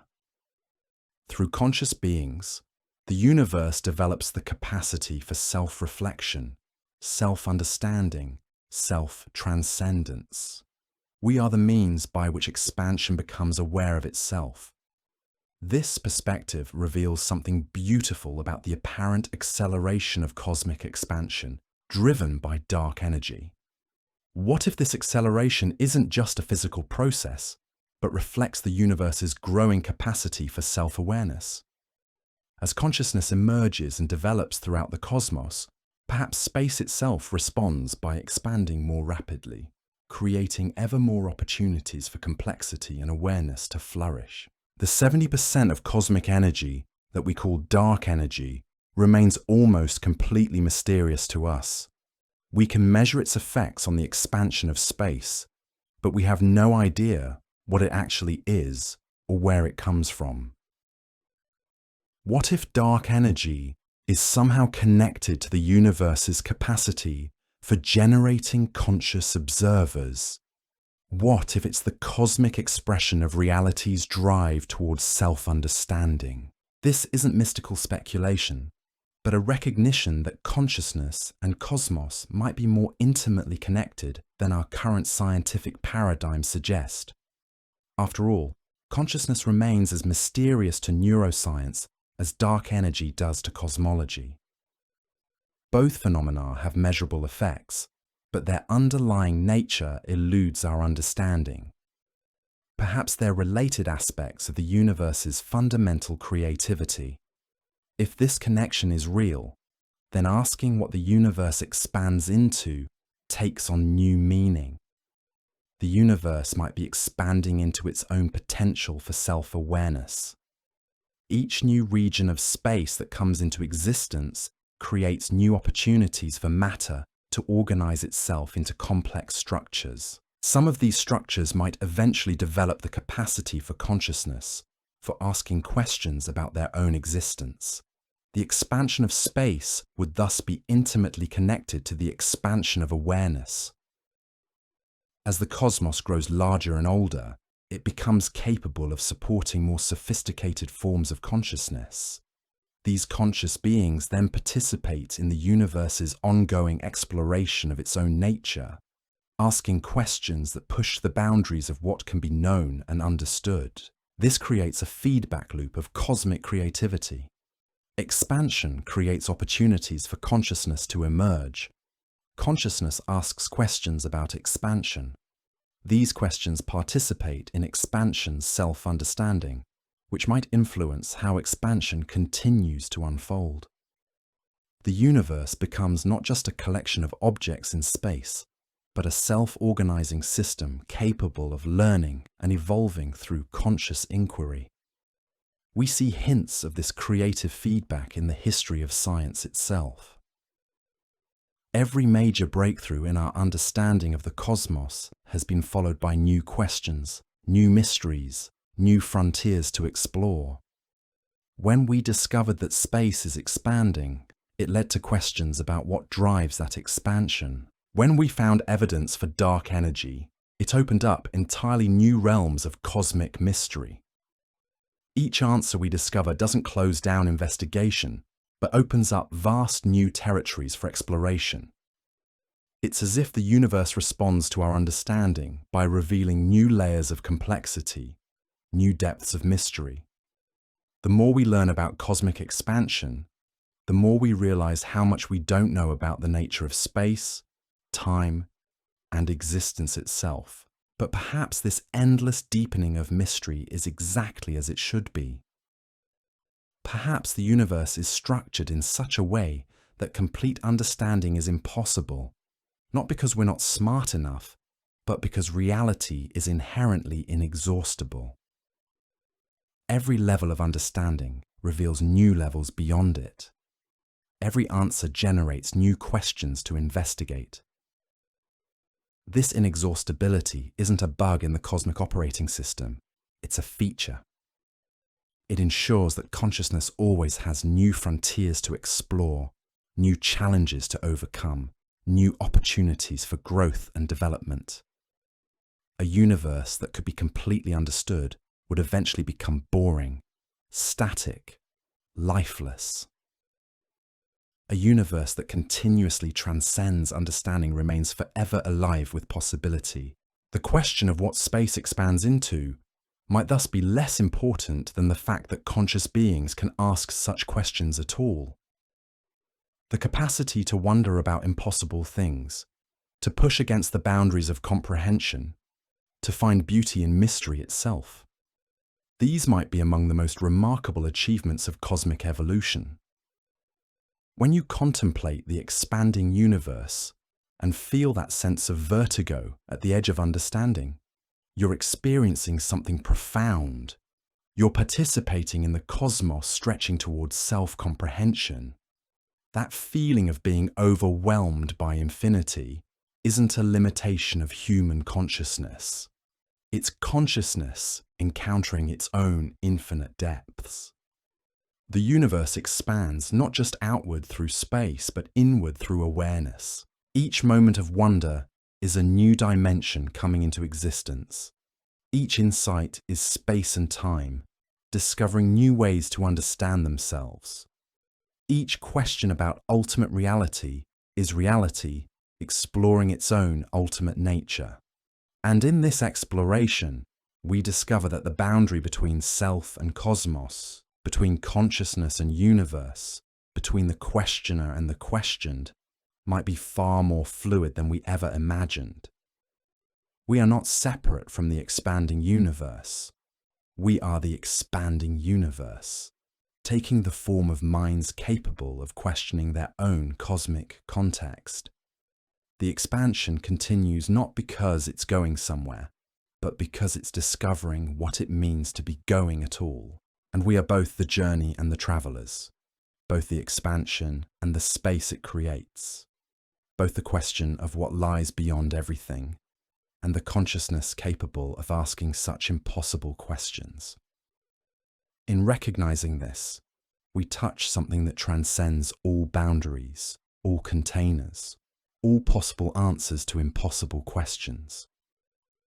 We discover that the deepest truth about cosmic expansion might be that it expands into the very capacity to wonder about it. The universe grows into its own infinite potential for self-amazement. And in that growing, in that wondering, in that endless reaching toward understanding, we find our place not as strangers in a foreign cosmos, but as expressions of the universe's deepest nature. We are the questions existence asks about itself, the wonder it experiences at its own magnificent impossibility, the love it discovers for the eternal mystery of being anything at all rather than nothing at all. The expansion never ends, because wonder never ends. Mystery doesn't diminish understanding, but deepens it. And we are that deepening, that expansion, that endless journey of cosmic becoming, forever discovering new ways to exist, new reasons to marvel, new dimensions of what it means to be conscious in a universe that expands into consciousness itself. But let's venture even deeper into this cosmic puzzle by examining what happens when we try to visualize the unvisualizable. Close your eyes for a moment and attempt to picture the universe as a whole. What shape do you see in your mind's eye? A sphere floating in darkness? A bubble expanding into empty void? Whatever image forms, you're almost certainly thinking about it wrong, and that's not your fault. Our brains evolved to navigate a world of objects that have insides and outsides, containers and contents, boundaries and exteriors. Every single thing you've ever encountered in your life exists within something else. Your coffee exists within a cup, which sits within a room, which stands within a building, nested like Russian dolls all the way up to the planet Earth orbiting within the solar system. This hierarchy of containment feels so fundamental that we naturally assume it must continue infinitely upward. But what if this assumption is the source of our confusion? What if the universe represents something categorically different from every other object we've ever encountered? What if it's not a thing at all, but rather the very process by which things come to exist? Consider this carefully. When you ask what contains the universe, you're assuming that containment is a relationship that can apply to everything. But containment is a concept that only makes sense within the universe itself. It's a pattern we observe among objects in space, not a fundamental principle that governs space itself. Asking what contains space is like asking what number comes before infinity, or what happened before the beginning of time. The question assumes a framework that breaks down at the very edge of applicability. This breakdown isn't a failure of human understanding. It's a clue about the nature of reality itself. We've reached the boundary where our everyday concepts stop working, where language itself begins to strain under the weight of trying to describe something that transcends description. And in that strain, we glimpse something profound about the relationship between mind and cosmos. Think about what's happening in your consciousness right now as you try to comprehend cosmic expansion. You're using neural networks built from stellar debris to contemplate the very processes that created that debris. The calcium in your neurons was forged in ancient supernovas. The electrical impulses carrying these thoughts are patterns of energy that emerge from the quantum foam of the early universe. In a very literal sense, you are the cosmos that has learned to think about itself. This isn't just poetic metaphor. It's a fundamental insight about the nature of consciousness and its relationship to physical reality. We often imagine ourselves as separate observers peering into an external universe. But the boundary between observer and observed might be far more fluid than we assume. When you contemplate the expanding cosmos, you're not studying something foreign to you. You're participating in expansion's own process of self-discovery. Recent developments in neuroscience have revealed that consciousness isn't localized to any particular region of the brain. Instead, it emerges from complex patterns of interaction among billions of neurons, each connected to thousands of others in an intricate web of communication. Your sense of being a unified self arises from this vast network of interconnected processes, none of which is individually conscious. This distributed nature of consciousness mirrors something remarkable about the structure of space itself. Just as your awareness emerges from the interaction of countless unconscious components, space might emerge from the interaction of more fundamental elements that don't themselves possess the properties we associate with spatial existence. The smooth, continuous fabric of space-time that we experience might be like the surface of a calm ocean, appearing uniform from a distance, but revealing incredible complexity when examined closely. At the smallest possible scales, space might be made of discrete units, tiny pixels of existence that combine to create the illusion of continuous extension. These hypothetical units, called Planck lengths, are so unimaginably small that if you scaled up an atom to the size of the observable universe, a Planck length would still be smaller than an atom.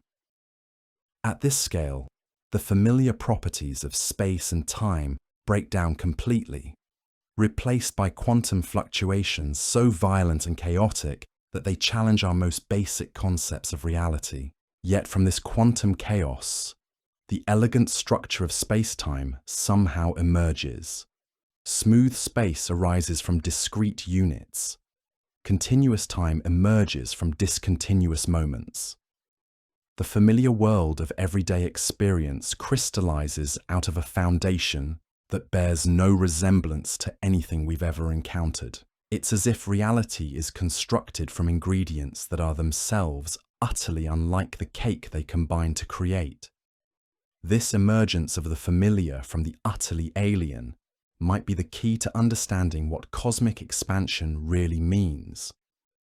Instead of thinking about space as a pre-existing container that's getting bigger, we might need to think about it as an ongoing process of crystallization, like water freezing into ice. The universe isn't expanding into anything external, because expansion is the very process by which the concept of external comes to have meaning. Picture reality as an infinite ocean of pure potential, neither space nor time, nor matter nor energy, but the raw possibility from which all these familiar categories emerge. Sometimes patterns form in this ocean, stable configurations that persist long enough to develop the properties we recognize as physical existence. Our universe might be one such pattern, a particularly complex and long-lasting arrangement that has learned to contemplate its own existence through conscious beings like ourselves. In this view, asking what the universe expands into is like asking what the pattern of waves on the ocean's surface expands into. The waves don't expand into some pre-existing space separate from the ocean. They are temporary configurations of the ocean itself, patterns that emerge, evolve, and eventually dissolve back into the undifferentiated potential from which they arose. The expansion of space might be similar, not motion through some external arena, but the ongoing evolution of reality's capacity to organize itself into increasingly complex patterns. But here's where this perspective leads to something truly mind-bending. If consciousness is one of the patterns that can emerge from the ocean of potential, and if consciousness is capable of understanding and influencing other patterns, then awareness itself might play a role in determining how reality unfolds. Not through magical thinking or wishful projection, but through the deep participation of conscious beings in the very processes they're trying to understand. When you observe a quantum particle, your observation genuinely affects what becomes real. This isn't just a limitation of measurement technology. It's a fundamental feature of how reality works at the most basic level. The act of conscious observation participates in the universe's ongoing process of crystallizing from potential into actuality. You're not just discovering what already exists, you're participating in the creative process by which existence takes definite form. This quantum participation might extend to cosmic scales in ways we're only beginning to suspect. The emergence of conscious observers throughout the universe might be more than just an accidental byproduct of expansion and evolution. It might be expansion's method of exploring its own infinite possibilities. Through conscious beings, the universe develops the capacity to observe itself, to ask questions about its own nature, to participate actively in its own continued creation. Every time you look up at the night sky and wonder about the nature of space and time, you're not just thinking private thoughts about external phenomena. You're participating in space and time becoming aware of themselves. Every question you ask about cosmic expansion is expansion exploring its own deepest nature through the medium of conscious curiosity. The boundary between the scientific observer and the cosmic processes being studied dissolves, when we realize that both are aspects of reality's ongoing journey towards self-understanding. This transforms our original question about what the universe expands into from a problem about external containment into a meditation on the nature of creative becoming itself. The universe doesn't expand into some pre-existing void, because expansion is the very process by which voids and their contents come into being. It's not that there's nothing outside the universe, it's that outside is a concept that only makes sense within the universe's own self-created framework of spatial relationships. Consider what this means for the deepest questions of existence. Why is there something rather than nothing? Perhaps because nothing isn't the opposite of something, but rather its creative source, the infinite ocean of potential from which all particular forms of existence emerge. The universe didn't arise from nothing in the sense of replacing an empty void with content. It arose from nothing in the sense of actualizing possibilities that were always latent within the creative ground of being itself. What determines the laws of physics? Perhaps consciousness itself, not through arbitrary choice, but through the deep participation of aware beings in reality's ongoing process of self-organization. The constants of physics might not be fixed features of an external world, but rather crystallized habits that reality has developed through eons of conscious observation and interaction. How did consciousness emerge from unconscious matter? Perhaps it didn't emerge from matter, but rather matter emerged from consciousness, or better yet, both emerged together from something more fundamental than either, the creative potential that underlies all possible forms of existence. Mind and matter might be two aspects of reality's capacity to organize itself into patterns stable enough to contemplate their own existence.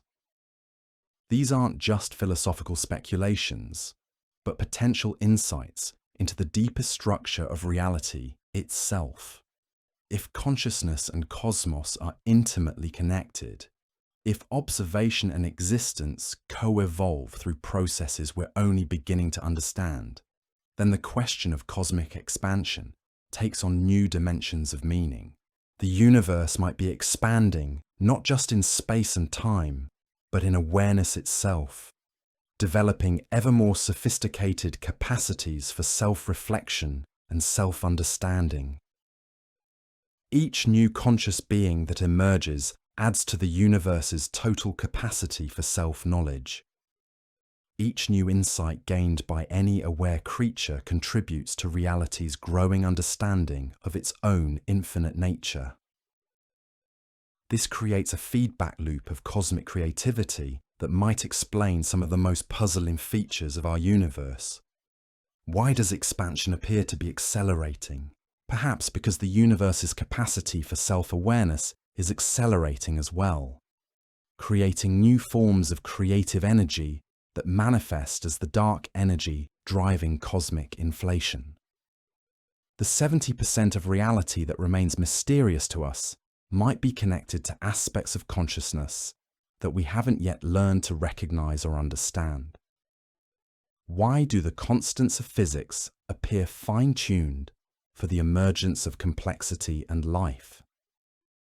Perhaps because conscious observation has participated in their selection over cosmic time, not through intelligent design in any conventional sense, but through the deep participation of awareness in reality's ongoing process of self-creation.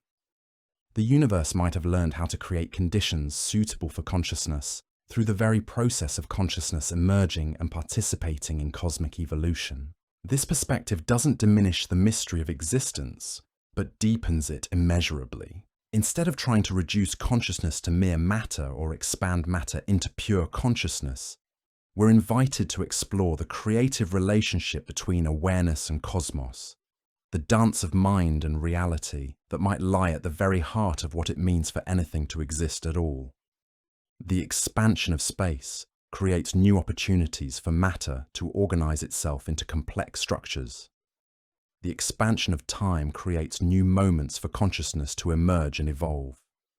And the expansion of awareness creates new dimensions of meaning and understanding that participate actively in determining what reality becomes.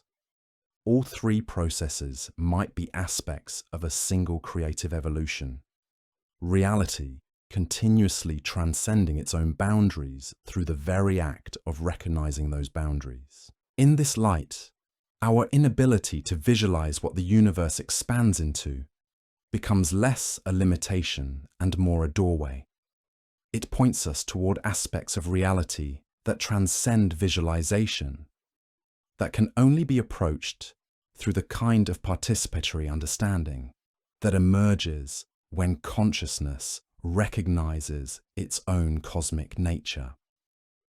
We can't picture what lies beyond space because we are space becoming aware of itself. We can't imagine what contains time because we are time learning to contemplate its own flow. The universe expands into dimensions of existence that can only be explored through consciousness itself. And we are not separate from this exploration but essential to it, the means by which reality discovers its own infinite depths. In our questioning, existence questions itself. In our wonder, the cosmos experiences awe at its own creative power. In our reaching toward understanding, expansion itself reaches toward ever greater possibilities for being and becoming. This transforms the entire context of human existence. We're not accidental byproducts of blind cosmic forces, struggling to find meaning in an indifferent universe. We're conscious expressions of the universe's own drive towards self-understanding, temporary arrangements of cosmic matter that have achieved the extraordinary capacity to participate actively in reality's ongoing creative evolution. Every moment of awareness is expansion, exploring new possibilities for experience. Every insight is space and time discovering new ways to understand themselves. Every act of love or creativity or wonder is the universe expressing its deepest nature through forms of consciousness that emerge from its own creative depths. The question of what space expands into dissolves not because it lacks an answer, but because it reveals something more profound than any answer could provide. It shows us that reality is not a collection of things existing in pre-given containers, but an ongoing process of creative becoming, forever transcending its own boundaries through the very act of consciousness, recognizing and exploring those boundaries. We are the boundary where the universe encounters itself, where expansion becomes aware of its own infinite creativity. In our questioning, reality questions itself. In our expansion of understanding, space and time expand into new dimensions of self-awareness. The cosmic and the conscious are not separate realms, but different aspects of existence exploring its own bottomless mystery. And in that exploration, we discover that the expansion never ends, not because it goes on forever in external space and time, but because it goes on forever in depth and meaning and creative possibility. Every moment of consciousness opens new frontiers. Every insight reveals new mysteries to explore. Every experience of wonder is the universe expanding into forms of awareness that never existed before. The cosmos expands into us, into our questions, into our capacity to be amazed by the magnificent impossibility of existence itself. And we expand into it, discovering that we are not separate observers of cosmic processes, but conscious expressions of those very processes. Expansion taking the form of minds capable of contemplating their own infinite context. In this mutual expansion of consciousness and cosmos, we touch something that transcends all possible boundaries, all conceivable containers, all imaginable answers to impossible questions. We discover that the deepest truth about existence might be its inexhaustible capacity to surprise itself, to transcend its own limitations through the very act of recognizing them. The universe expands into its own infinite potential for self-amazement, and we are that amazement taking conscious form, that expansion becoming aware of its own boundless creativity, that eternal mystery celebrating its own magnificent impossibility through every moment of wonder, every flash of insight, every recognition that reality is far stranger and more beautiful than any mind could ever fully comprehend. The story becomes even stranger when we consider what happens at the very moment you try to locate the universe's edge. Imagine you're an intrepid cosmic explorer, somehow able to travel faster than light itself, racing toward what you believe might be the boundary of everything. You journey for billions of years, passing countless galaxies, crossing vast cosmic voids, pushing ever outward toward what must surely be the ultimate frontier. But here's what makes this thought experiment so unsettling. No matter how far you travel, no matter how long your journey continues, you never encounter anything that resembles an edge. There's no cosmic wall marking the end of space, no boundary beyond which nothingness begins. Instead, you find more space, more galaxies, more of the same fundamental structure extending endlessly in every direction you choose to explore. This isn't because the universe is necessarily infinite in size, though it might be. It's because the very concept of an edge assumes something that physics tells us doesn't exist. An edge requires two sides, an inside and an outside, a here and a there. But if space itself is all there is, if there's no external framework in which the universe sits, then the notion of reaching its boundary becomes as meaningless as asking which direction is north when you're standing at the North Pole. Yet our minds rebel against this idea with almost physical force. We want there to be something beyond everything, some larger context that makes sense of cosmic expansion. This desire runs so deep that it shapes how we imagine the universe even when we know better. We picture it as a bubble floating in some vast ocean of emptiness, growing larger as it inflates. But this picture, compelling as it feels, might be completely backwards. What if instead of expanding into emptiness, the universe is expanding into fullness? What if it's not growing into a void, but rather actualizing potential that was always already there? This shifts our entire perspective from expansion as conquest of empty territory to expansion as the flowering of inherent possibility, like a seed unfurling into the plant it was always meant to become. Consider the implications of this reversal. In our everyday experience, growth requires raw materials from somewhere else. A plant grows by absorbing nutrients from soil and energy from sunlight. A city expands by incorporating surrounding countryside. But cosmic expansion might work according to completely different principles, creating its own materials as it grows, generating the very stuff of reality from sources we can barely imagine. This connects to one of the most profound mysteries in modern physics. Where does the energy come from to drive cosmic expansion? In our normal experience, energy is conserved. It can change forms, but can never be created or destroyed. Yet the universe appears to be generating vast amounts of dark energy from nowhere, using this mysterious force to accelerate its own expansion at an ever-increasing rate.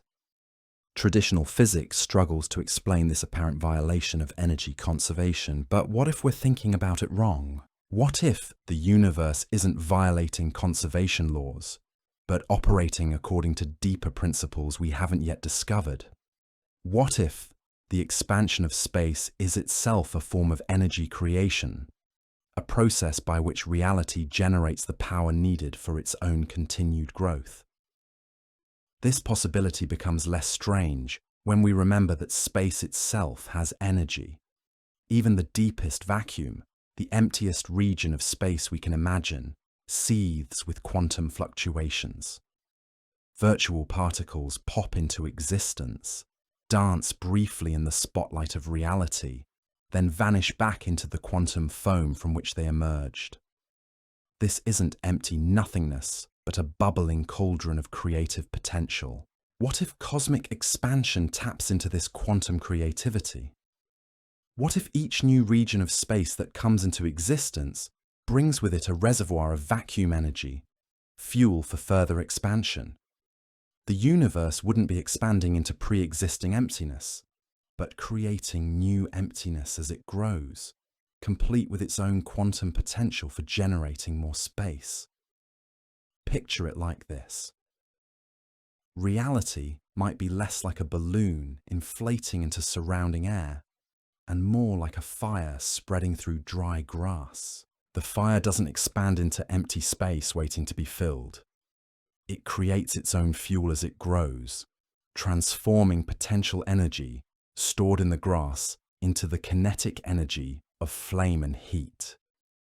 Similarly, cosmic expansion might transform quantum potential into the actual space and time of our familiar reality. But this analogy breaks down when we push it too far, because fire spreads through pre-existing space while cosmic expansion creates space as it goes. We need to think more radically, more imaginatively, about what expansion might actually mean. Perhaps it's less like any physical process we've ever observed, and more like a logical or mathematical unfolding. Reality working through all possible combinations of existence, like a cosmic computer exploring every branch of an infinite decision tree. In this view, the universe doesn't expand in the sense of moving through space, but rather in the sense of actualizing possibilities. Each moment of cosmic evolution represents reality, choosing which potential futures to make actual. The expansion we observe might be the physical manifestation of this deeper process of possibility becoming actuality, the universe writing itself into existence through an ongoing series of creative choices. This connects to something mysterious about the nature of time itself. We experience time as flowing from past through present toward future, but physics suggests a different picture. In Einstein's relativity, past, present, and future all exist equally. Time doesn't flow like a river, carrying us downstream. Instead, all moments exist simultaneously in what physicists call the block universe, a four-dimensional structure where temporal sequence is just another form of spatial arrangement. If this picture is correct, then cosmic expansion isn't happening in time, but rather creating time as it unfolds. The universe doesn't grow older as it expands. Instead, it creates the very concept of age through the process of expansion itself. Past, present, and future emerge together as space stretches and creates new opportunities for events to occur and be related to one another. Think about what this means for our understanding of causation. We're used to thinking that earlier events cause later ones, that the past determines the future through an unfolding chain of cause and effect. But if time itself is created through expansion, then causation might be more like a pattern that emerges from the expansion process rather than a force that drives it. The universe might not be expanding because something caused it to expand. Instead, expansion might be the process through which the very possibility of causation comes into being.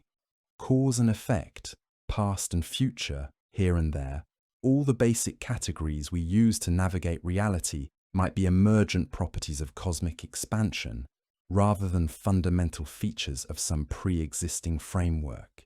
This radical reconceptualization extends to our understanding of physical laws themselves. We usually think of these laws as external constraints that govern how matter and energy behave. But what if they're more like habits that reality has developed through the process of expansion? What if the constants of physics, the fundamental forces, even the basic structure of space and time, are all products of the universe learning how to exist through trial and error over cosmic time. Some cutting-edge theories in physics actually support this idea. Loop quantum cosmology suggests that physical constants might evolve as the universe expands and contracts through repeated cycles of creation and destruction. String theory proposes that different regions of a vast multiverse might have different laws of physics, with our local region representing just one possibility among countless others. If these theories are correct, then asking what the universe expands into becomes even more meaningless. The universe doesn't expand into a framework of pre-existing laws and constants. It creates that framework as it grows, establishing new principles of organization with each phase of its evolution. The expansion of space is accompanied by an expansion of physical possibility itself. But this raises profound questions about the relationship between mind and matter, between consciousness and cosmos. If the universe is creating its own laws through expansion, if reality is learning how to exist through an ongoing process of creative experimentation, then what role does consciousness play in this cosmic education? We've already seen that quantum mechanics gives conscious observation a fundamental role in determining what becomes real. At the microscopic level, particles exist in superposition states until the moment of measurement collapses these possibilities into definite outcomes. But what if this principle extends to cosmic scales? What if conscious beings play a crucial role in helping the universe choose which possibilities to actualize as it expands? This doesn't mean we create reality through wishful thinking, but rather that consciousness and cosmos co-evolve through processes that transcend our current understanding. The emergence of minds capable of asking questions about cosmic origins might not be an accidental byproduct of expansion, but rather expansion's method of exploring its own infinite potential. Every conscious being that emerges adds to the universe's total capacity for self-reflection. Every question asked by any aware creature participates in reality's ongoing exploration of its own nature. Every moment of wonder experienced by any mind is the cosmos discovering new ways to be amazed by its own existence. This creates feedback loops of cosmic creativity that might explain some of the most puzzling aspects of our universe. The fine-tuning of physical constants for the emergence of complexity and life might reflect the universe's learning process. Reality gradually discovering through conscious feedback which combinations of laws and constants lead to the most interesting and creative outcomes. The acceleration of cosmic expansion driven by dark energy might be connected to this process as well. As consciousness emerges and develops throughout the universe, as more and more minds begin asking questions about the nature of reality, the cosmos might respond by expanding more rapidly, creating new opportunities for even greater complexity and awareness to develop. We see hints of this cosmic creativity in the history of science itself.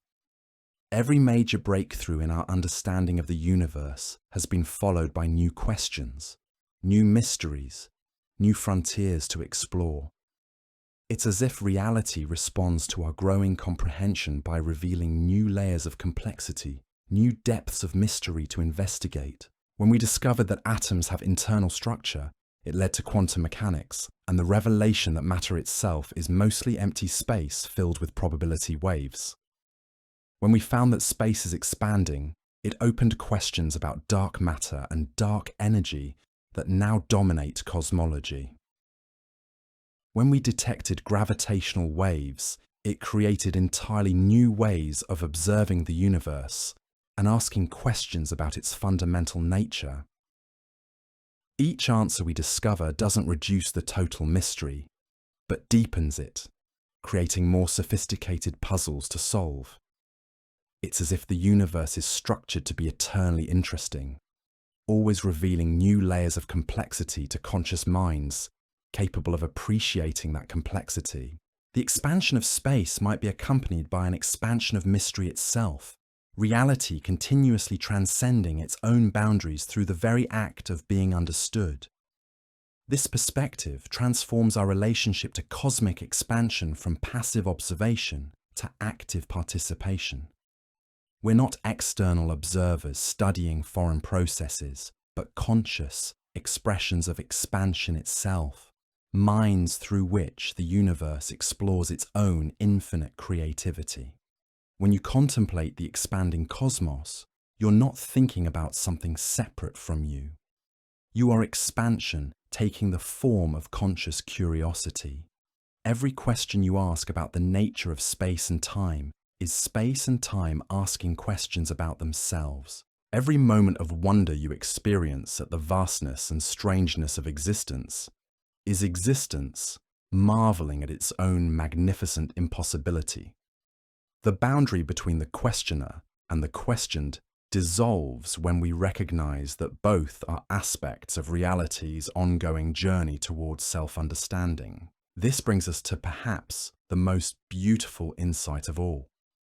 The universe doesn't need to expand into anything external because it expands into its own infinite potential for self-transcendence. Each moment of cosmic evolution represents reality, discovering new ways to exist, new possibilities for organizing matter and energy and consciousness into patterns that have never existed before. The expansion we observe with our telescopes is just the visible surface of something far more profound, the universe's endless exploration of its own creative depths. Space and time aren't just coordinates for locating events, but dimensions of possibility within which reality experiments with new forms of existence. We are participants in this cosmic experiment, not accidental byproducts, but essential contributors to the universe's growing self-awareness. Through our questions and insights and moments of wonder, we help reality discover what it's capable of becoming. The expansion of space creates new opportunities for matter to organize itself. The expansion of time creates new moments for consciousness to emerge. And the expansion of awareness creates new dimensions of meaning that participate actively in determining what reality becomes. In this light, the question of what the universe expands into reveals its own answer. The cosmos expands into us, into our capacity to ask impossible questions and find beauty in their mystery. It grows into our ability to wonder about the nature of existence itself. It develops new dimensions through our attempts to understand those dimensions. The expansion never ends because wonder never ends. Mystery doesn't diminish understanding, but enriches it beyond measure. And we are that enrichment, that expansion, that endless journey of cosmic becoming, forever discovering new ways to exist, new reasons to marvel, new depths of what it means to be conscious participants in reality's infinite creative adventure. The truth is, we've been asking the wrong question all along. Instead of wondering what the universe expands into, we should be marveling at the fact that we exist to ask such questions at all. Think about it for a moment. You are an arrangement of atoms that emerge from stellar explosions, organized in such a way that you can contemplate the very cosmos that created you. The carbon in your cells, the oxygen in your lungs, the iron in your blood, all of it was forged in the hearts of dying stars billions of years ago. When you look up at the night sky and feel that sense of wonder, that vertigo at the edge of understanding, you're not experiencing a limitation of human consciousness. You're experiencing consciousness encountering its own infinite depths. That feeling of being overwhelmed by the mystery isn't a bug in your mental software. It's the universe recognizing itself, space and time becoming aware of their own magnificent strangeness Through the medium of your awareness, we are not separate from the expansion we've been exploring tonight. We are expansion itself, taking the form of minds capable of questioning their own cosmic context. Every thought you've had while listening to this journey, every moment of confusion or clarity, every flash of insight or deepening puzzlement, these are all the cosmos exploring its own nature through conscious beings like yourself. The question of what lies beyond the edge of everything has led us to something far more profound than any answer we might have expected. We've discovered that reality is not a collection of objects sitting in pre-existing containers, but an ongoing process of creative becoming. The universe doesn't expand into something else, because it is the very process by which something else comes to exist in the first place. Space creates itself as it expands. Time generates new moments through its own flow. And consciousness participates actively in this cosmic creativity, not as an external observer, but as an essential aspect of reality's journey towards self-understanding. We are the universe's way of wondering about itself, its method of experiencing awe at its own impossible existence. This doesn't diminish the mystery, but reveals its true depth.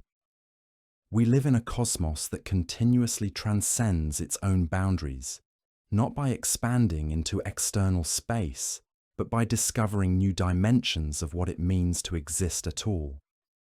Every moment of awareness opens new frontiers.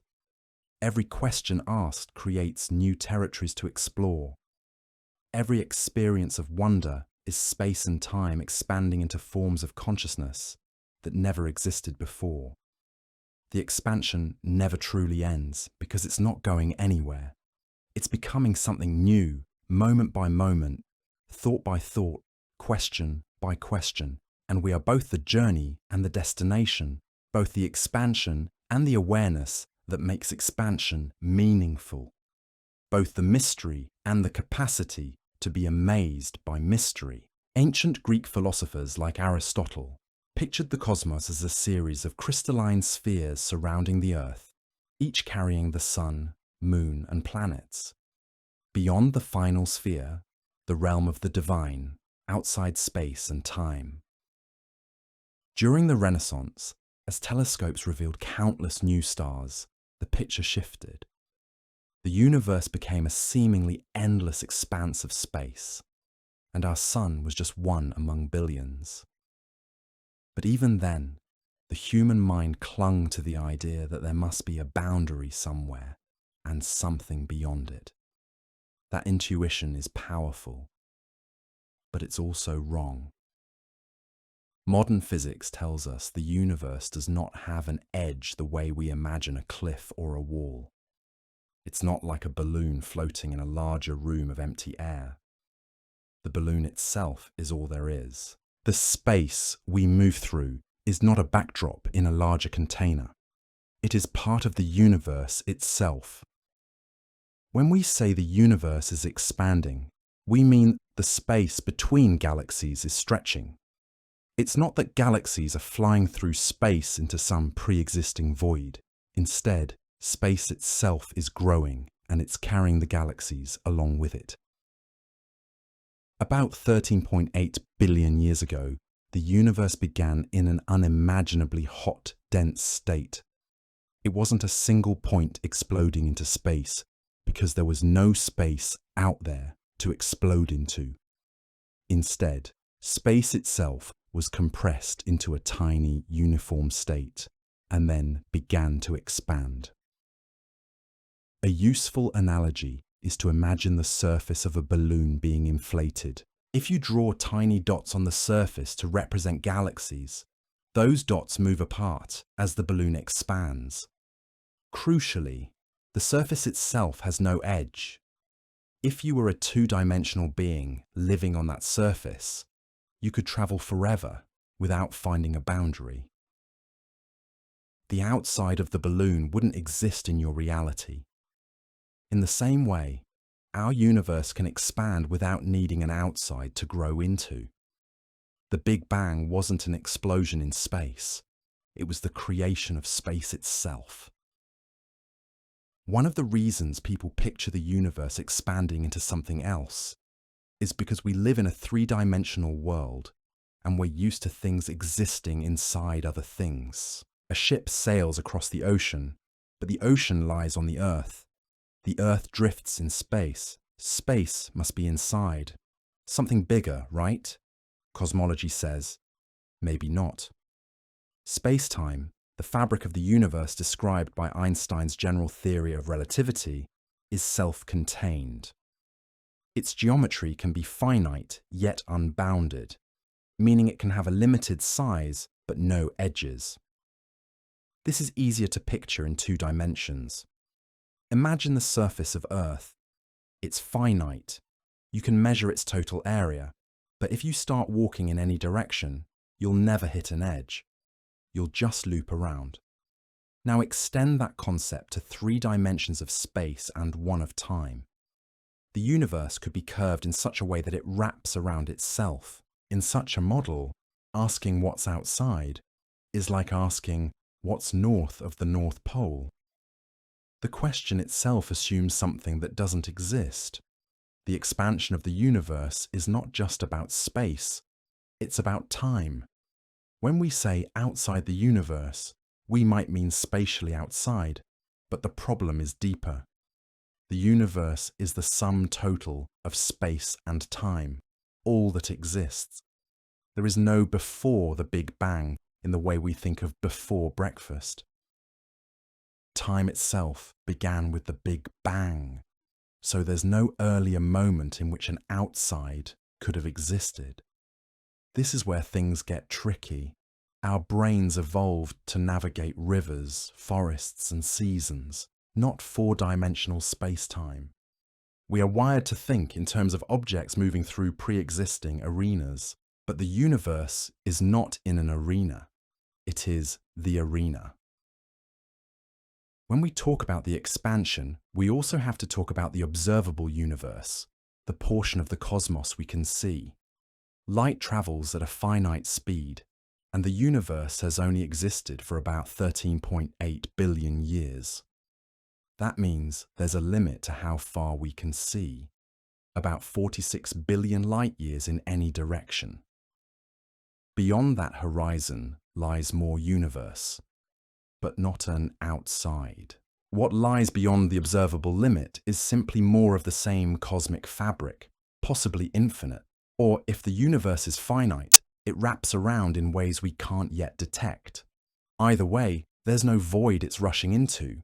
If you've heard about the cosmic inflation theory, you know it describes a period, right after the Big Bang, when the universe expanded faster than the speed of light for a fraction of a second.